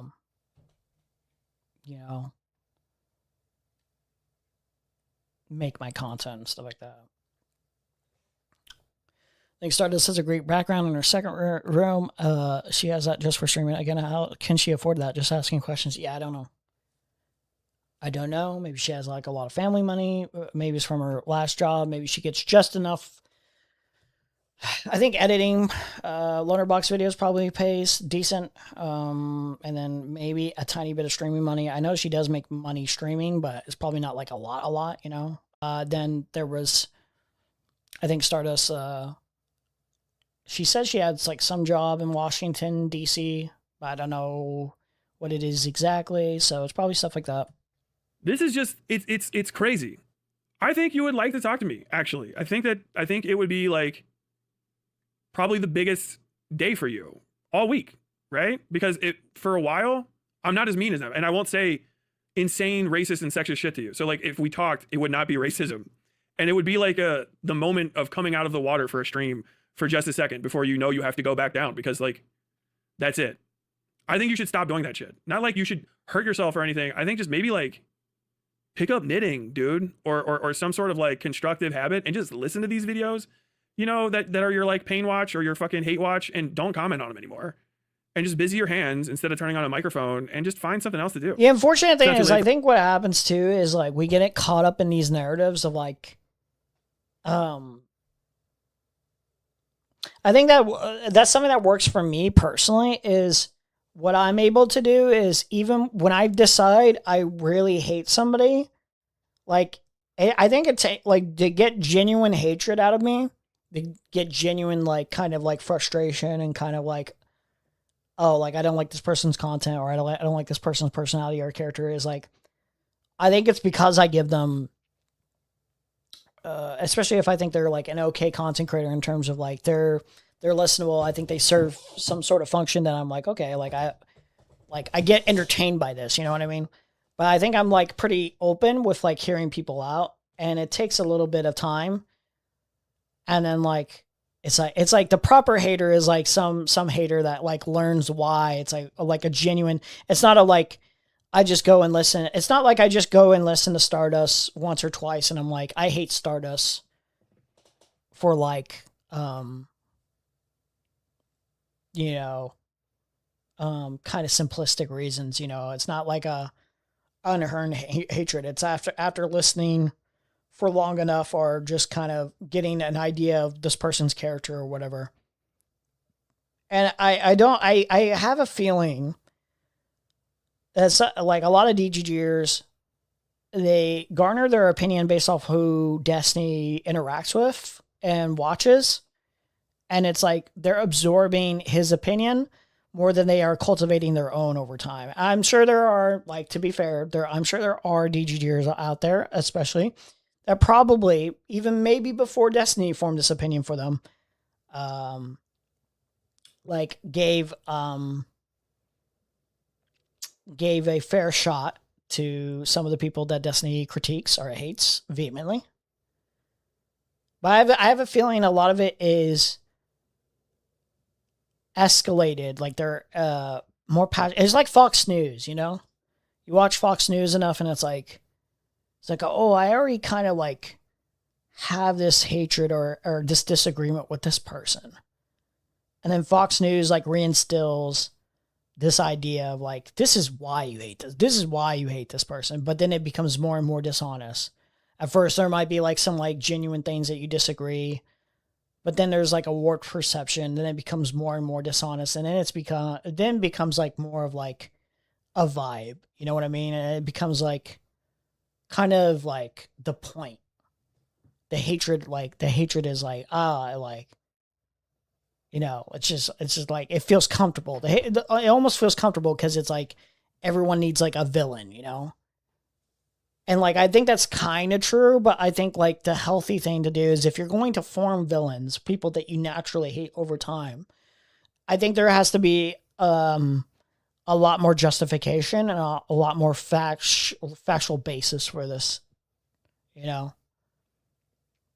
And I think some of these people like Stardust, I don't think Stardust actually genuinely listens to the people on her own accord and like thinks for herself and why like some of the people she hates, like why she actually hates them, you know?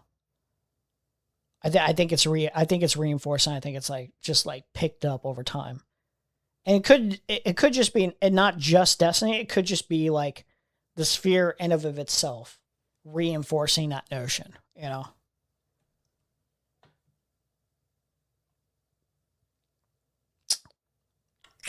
Imagine having to deal with being shipped with Richard Spencer for like a month. That was a wild time.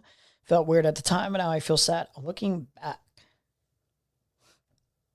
For her to develop some self-respect, but I don't envision her putting any effort. I mean, oh yeah, like, and I was gonna say, like, with the enabling, I forgot to add this. The enabling thing, it's just like if you platformed Richard Spencer inappropriately, like, irresponsibly. It's just like platforming like Nick Fuentes, like any like highly controversial, like potentially dangerous, or are dangerous, straight up dangerous. You know, like I think the way like news media has platformed Trump in of itself, especially nowadays, is highly irresponsible, highly dangerous. Like, you have to take these things into consideration. You can't just do this thing where it's like, it's one thing to like humanize people like that, right? But then like, you have to like meaningfully challenge these people. You can't just be like, oh, everything's all good and dandy. You know, none of these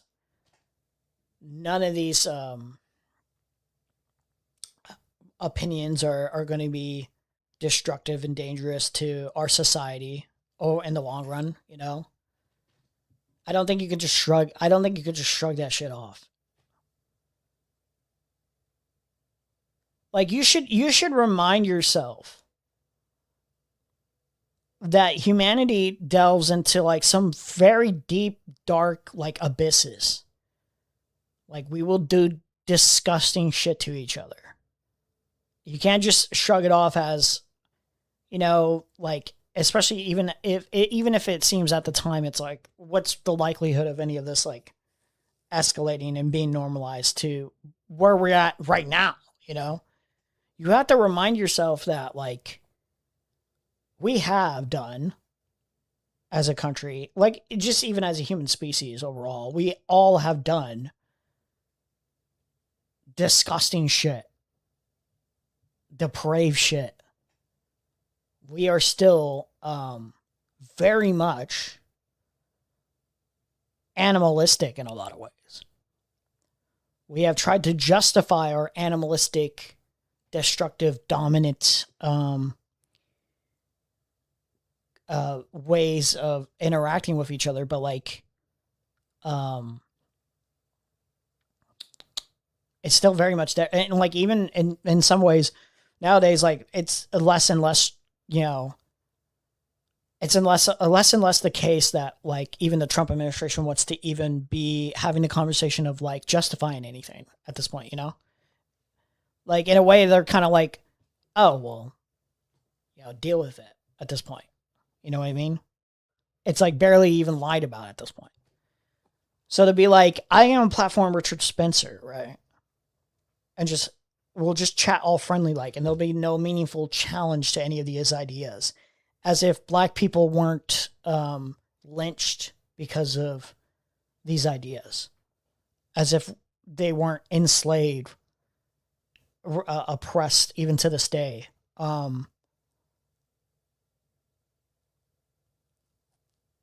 Like, you need to reinforce this kind of notion. You need to reinforce the disgust factor more. Like, it's it's too normalized. We're doing too much of a normalization, even within our own minds. I hope this makes sense. I think this makes sense. I think people trick themselves into thinking that they're respecting themselves, like they're taking their identity back by embracing it as a pillow for other people to just get abused and get the shit kicked out of them for it. And you can't talk someone like that out of it, you know?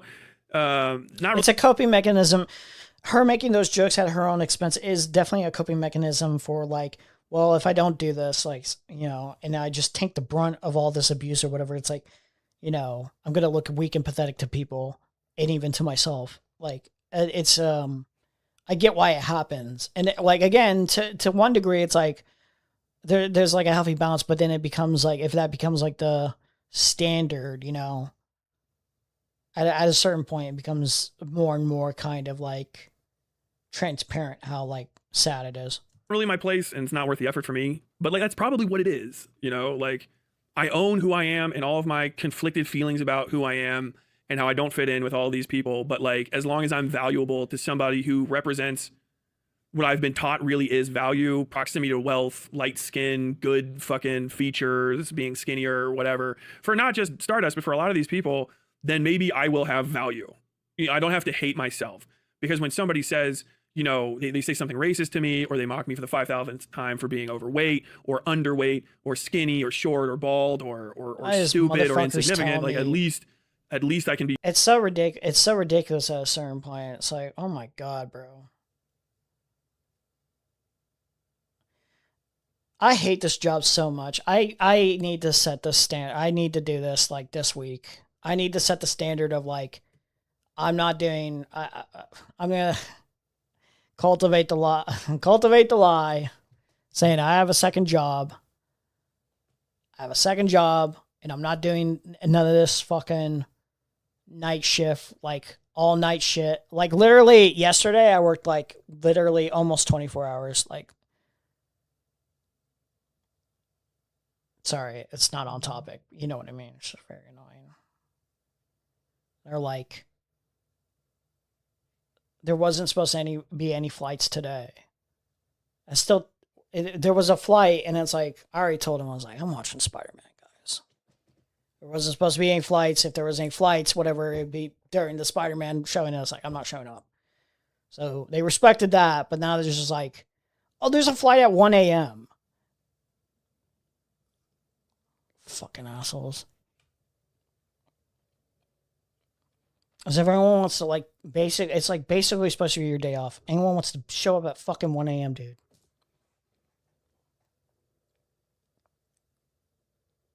Be useful to DGG by being a fucking decoy duck and just having that be out there for them to repeat, which is like, it's just this pain cycle.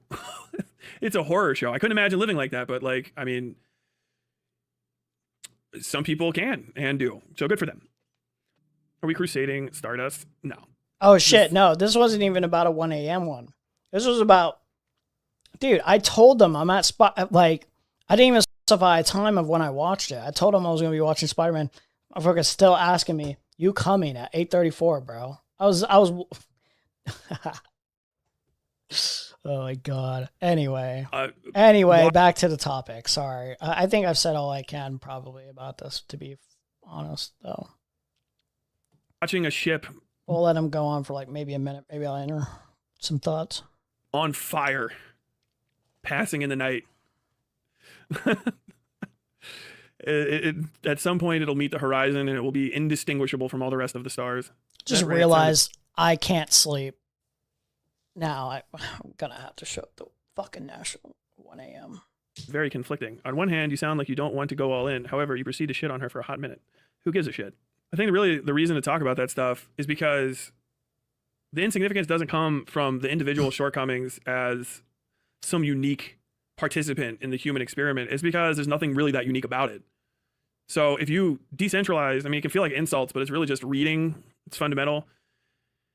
If you decentralize it and stop personalizing the pain that people are putting themselves through and like turn it into like, oh, hey, you're this, you're that, and rail on them, when you pull back, you realize they're just doing the same thing that a lot of people are doing, which is what I did during the rant, if you paid attention. And it's a commonality. It's not a thing that's like unique. That's the problem. That's really the issue. Is it's a byproduct. The problem is when it becomes like such a common thing, and people express common insults over and over throughout a period of years. It's kind of hard to not internalize these things. And are going to be like specific things that people will particularly get at you about. And it may be inadvertent too. There might be some things where they poke at something and they don't even intend to insult you, but that like it just reminds you of the insults that people like unironically give you about a particular trait or quality of yourself. And so you internalize that over time. It's like, I think, again, this is a lot easier said than done, where it's like, you have to learn to like not internalize a lot of things that are negative said about you. Some of these things that are said about you that are negative are probably going to be legitimately fair. Like maybe you have personality traits that are like highly negative for one, I suppose. But if we're just talking about intrinsic traits or whatever, or like even stuff that you could fix about your physical body or something like that, are, you know, it's like you have to learn to like probably not internalize it to such a level where it becomes self-destructive. All right. Well,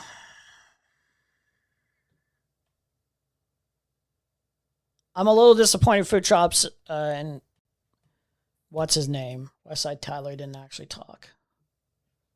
Not gonna lie, very disappointed. Kinda expected that.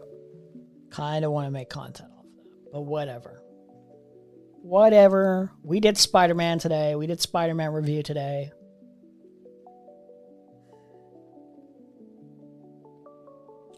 Okay, we need to set the boundary. Okay, for the future, I'm setting the boundary.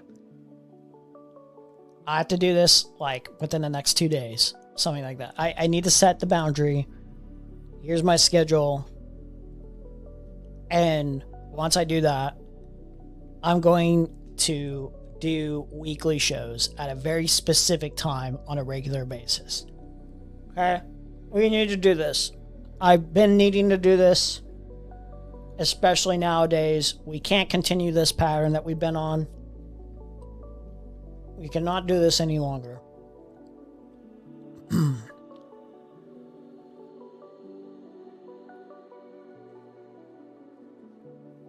Like having a small dick, just because your dick is small, doesn't mean you should feel bad. More men need to learn that. You know what? I think I used to be a total asshole about this.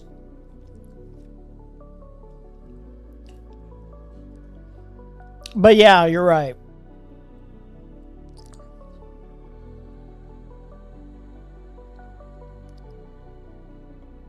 That's a hard one for men to get over, though, I think. Especially if women reinforce this idea that if it's not to a particular size, it's not going to cut it. Yeah, that's, I don't know. It's, yeah. I don't know what I can do to help people with that. Me personally, I don't actually have to deal with that. I don't actually have to deal with that problem. Me personally. I don't want to get graphic, so I won't. But just know I'm okay. I'm good. Out of all the body issues I have with myself, that's not one of them. That's not even close. Never have those body issues. Never will. Thank God. Thank God for that.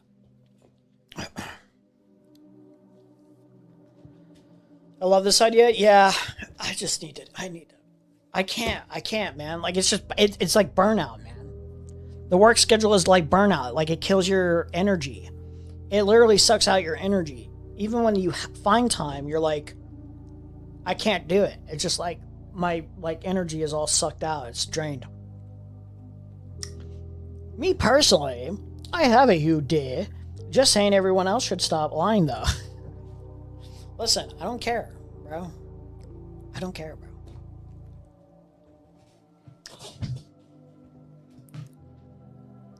You know what? This might be like a non-woke take. But I think it's probably easier having a small dick if you're like a trans woman or you're like a bottom gay man. That might be a non-woke take. That might be. That might be, bro. That might be my most non-woke take. I don't even know if that's non-woke necessarily. That might be like the truest thing ever fucking said, bro.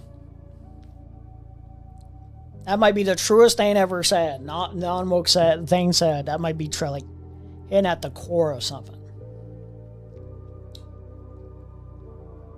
God, I do not want to go to work in 2 hours. Jesus fucking Christ. To be fair, I woke up at 2 p.m. today. So, it's not like I've been up all day. God, I don't want to work at like 2 hours though. That's so fucking annoying. Whatever. We'll figure it out.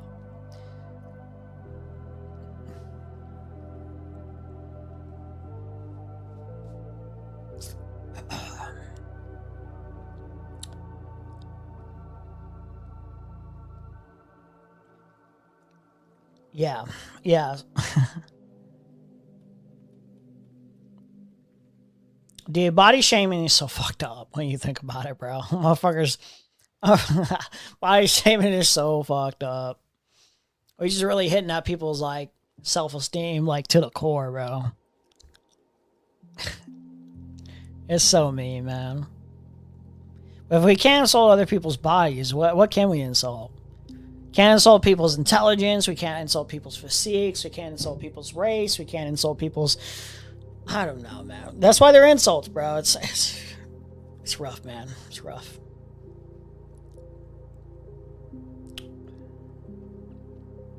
Depends if you have a small dick. If you bottom surgery, it's hard to make a vagina deep enough for sex with a small dick. Well, if you don't have bottom surgery, then... You know, because some trans women don't have bottom surgeries. But yeah, I don't know.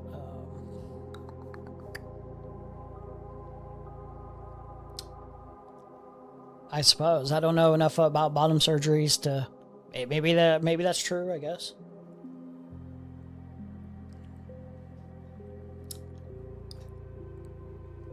I have kids. English is fucked up the way we talk to each other. It's insane. Yeah.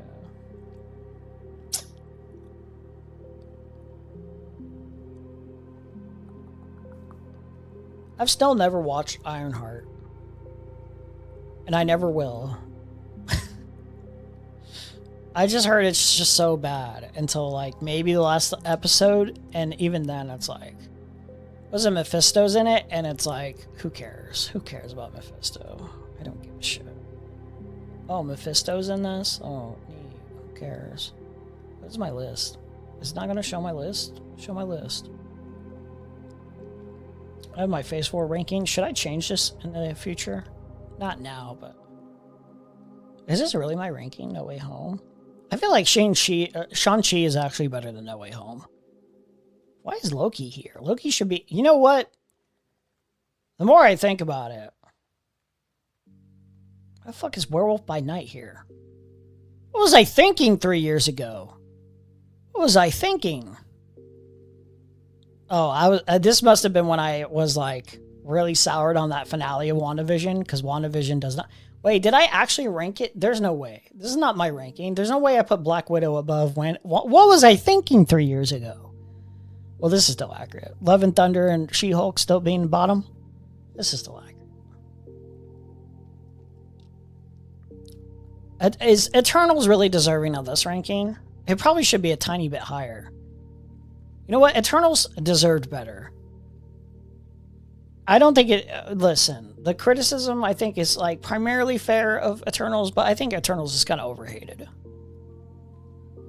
Should there be an Eternals 2? You know what?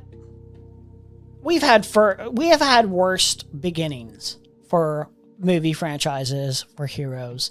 We've had severely worse beginnings. Eternals should get a sequel. It won't, but Eternals should get a sequel. I always thought retard meant slow. I think it basically does. It basically does. It's just, yeah.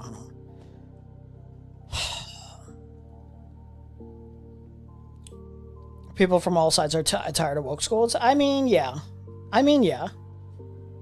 There is some truth to, like, some of the woke school stuff. There's some truth to, like, people should probably be nicer to each other, you know? But then, like, part of being woke scold is, like, being mean to somebody that, like, maybe isn't meaning ill intent, but is just reinforcing, like,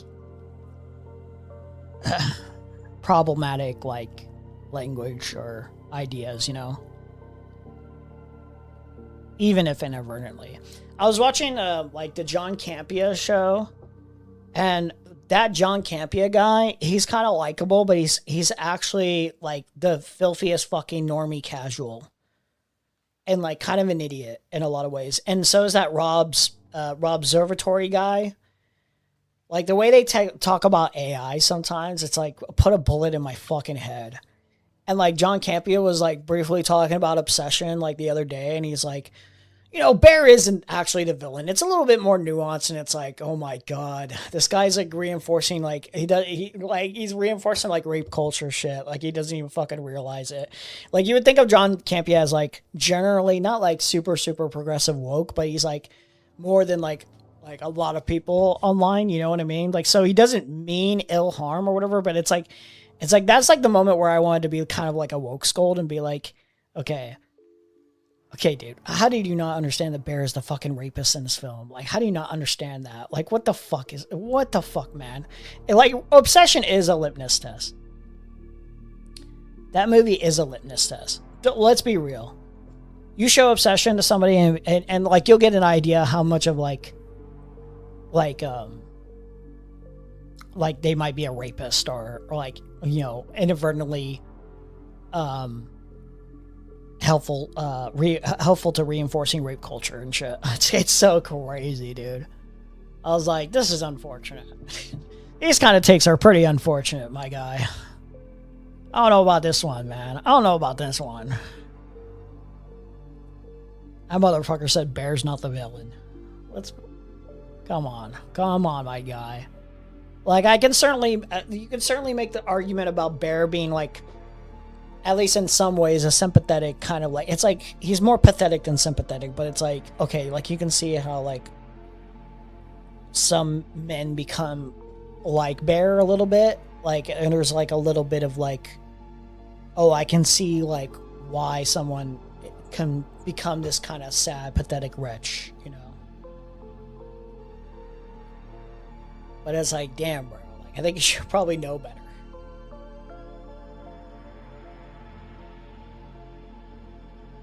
Oh, the other take was, like, with House of the Dragon. With House of the Dragon, have I watched all this? I think I did. With House of the Dragon, like, the Christian Cole character,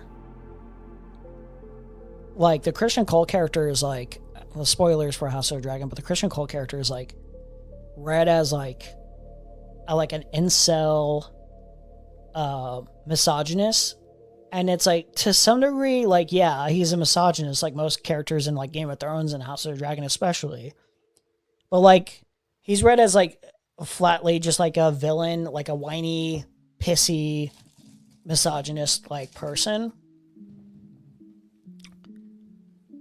But he's, like, he was, like literally coerced into, like, to be frank, I think this is just on the level of rape. Basically, I think that, you know what? I think Rhaenyra raped.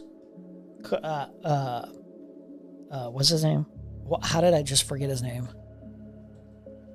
What's his fucking name in the show? Chorus or whatever. How did I just forget his name? I think she raped him.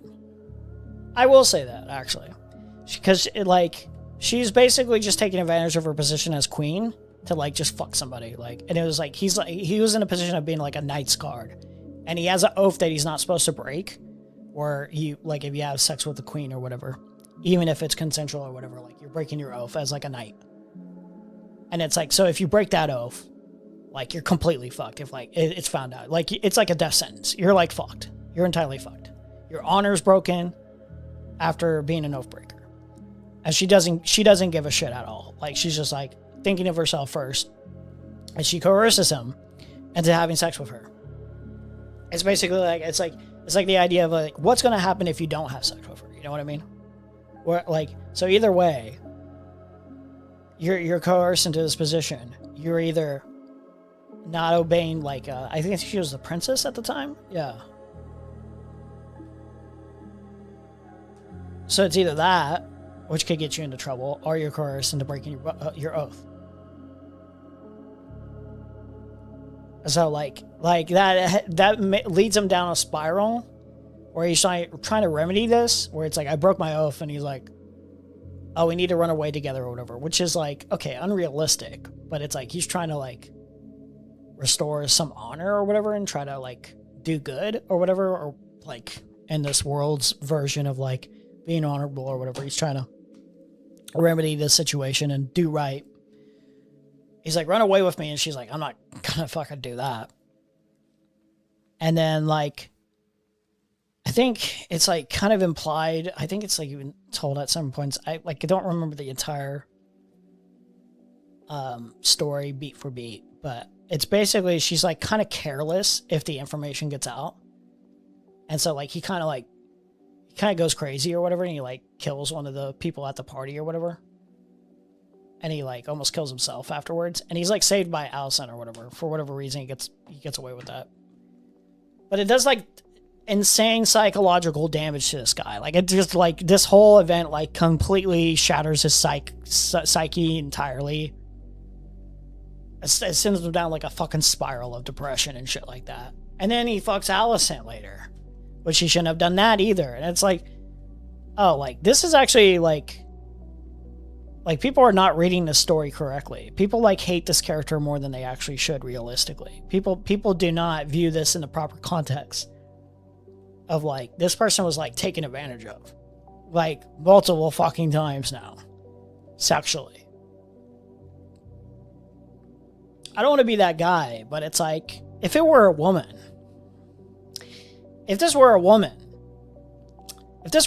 that was a knight, let's just say that. I feel like everyone would understand what the fuck just happened. Yeah. You should snark shoe on face more. Yeah. I should snark Asmongold more also.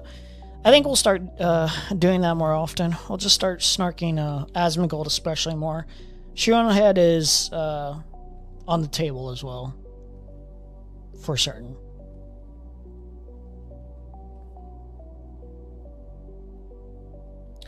What are you calling about? I do not give a shit about your fucking call. The fuck are you calling for?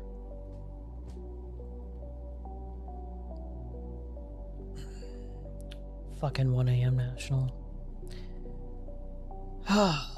Anyway. We should be better about rape culture, guys. Okay? Unironically, we should do that. I'm not just memeing.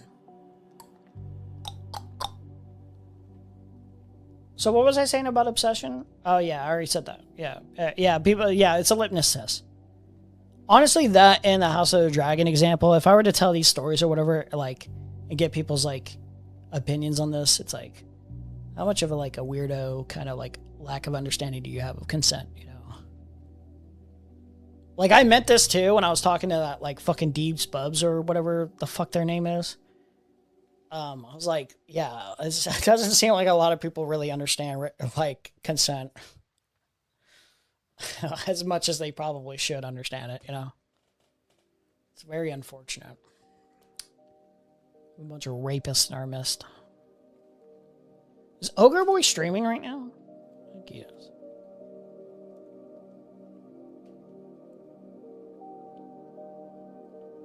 He is streaming. Okay, interesting. She is so astronomically dumb. Apparently, Pragmata fixed global birth weights. Yeah, I think she's smart enough to know that that's not true. I think it's basically grifting. Like, I think she is dumb, but I think it's primarily just like a cynical grift. Let's be real. Let's be honest. Gotta get that bag, and honestly,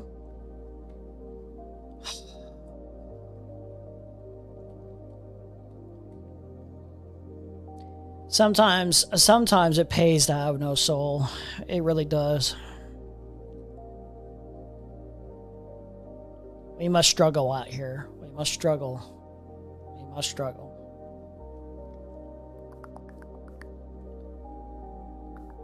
Gotta do the right thing. Gotta do the right thing to the best of your ability. You gotta try. Okay, I think we're done. Is there,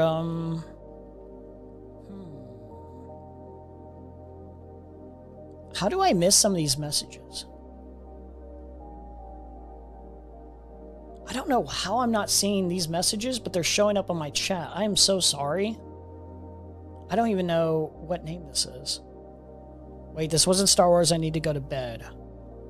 I'm so sorry your chats are not showing up in my fucking, Oh, this is top chat. This is probably why. Mr. Braindead. I am so sorry, dude. I feel like an asshole. Bear is naive and pathetic, but there's some mild nuance that maybe the wish didn't work. Oh yeah, well, initially. But it's like, I think the very thing he should understand by that point is if it wasn't the wish, it was like she was on drugs or something. Like, clearly something was out of whack. Like, he understood that. So, like, yeah, as soon as she has trepidations in the bedroom, switches back to being loved. Yeah, it was like, I don't even think, to be honest, I can, like, I said this before, and I was like, I think I can understand how you kind of get into that situation a little bit.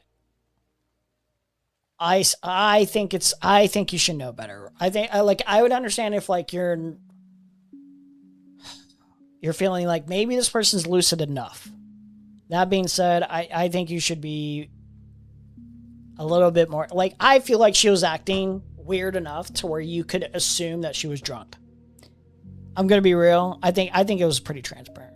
I don't think that was appropriate of Bear to do. I do think he was taking advantage of her at that moment. Yeah, switches back to being loving. It's like the back and forth is so crazy. I think you should be aware that this person's probably on, like, drugs or, like, are slightly not like blackout drunk, but like drunk enough. Like, there's enough of a distinct, like, change in behavior that it's like, okay, let's be real. This is like, you should know better. I think you should know better. Every bit of it. Bear is every incel's wet dream. You know what's interesting about Bear is I don't even view him necessarily as an incel. Like, okay, it depends on what you mean by incel, because, like, the typical way I think of, like, incel is, like, somebody who, like, disgustingly kind of hates women or whatever, and is, like, they describe themselves as involuntarily celibate, like, as if they can't get any. But Bear doesn't come off as somebody who can't get any. It's more he's, like, hyper-focused on one thing, one woman, in totality. And it's like he doesn't come off as somebody that's, like, at least from what we see, as somebody that, like, hates women or anything, like, at least openly. I think he just, like most men, kind of views them as objects. Like, a lot of, like, disgusting, like, rape apologists, like, men, like, just view them as, like, conquest, like, something to be a team. There's, like, less of, like, a human. It's more of, like, a like an achievement. I feel like incel is a little bit different, but I wouldn't begrudge anyone necessarily for describing him as an incel inherently. Even when he knows he tries to justify it. Yes. And yeah, he's like, yeah, he's a huge piece of shit who can't take accountability. He's a cowardly rapist fuck. Obsession was an incredible film. I still think Obsession, I think just based on the conversations you can have about it, it's my favorite film this year. I think so. Performances are great. The conversations you can have about it is really well fleshed out. Dialogue's great. Like, cinematography is great for the most part. Some of it is a little bit too dark at moments. Soundtrack's incredible. Pacing's amazing. Yeah, it's just a great ending. Great start too. Just straightforward, and it's really just keeps you on track. Lets you know who these characters are, gives you enough to intrigue and conversations on like interpretations and stuff like that. Yeah. Anakin has equal culpability, let's be honest.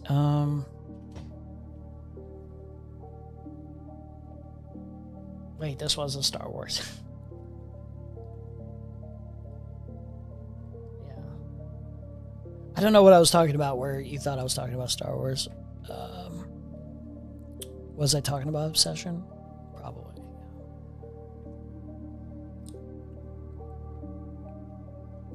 Is there any other chats I inadvertently missed? Not that I'm aware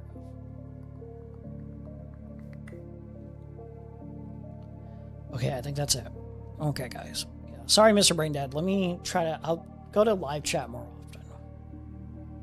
I don't know if you had other comments that I just did not see earlier. I don't think you did, but maybe. Yeah. Maybe I missed on something. Alright, anyway. Okay, we're going to try to fix the schedule thing. That's my top priority at this moment. I'll try to set it to where I can work 8 to 5s. And then the rest of the time I'll hyper-focus my schedule towards like somewhere around 6 to the rest of the night, or whatever content I'm doing. I think that'll be appropriate. We'll try to manage it that way, where we can get like a 4-hour, 5-hour show almost daily. I think that's it. Oh yeah, shout out to Mr. Braindead, Webmaster4531, Zoo Phillips, Andrew Parker, D3C1, Blueberry Moore. I think that's it. Let me see. Yeah, I think that's it for today.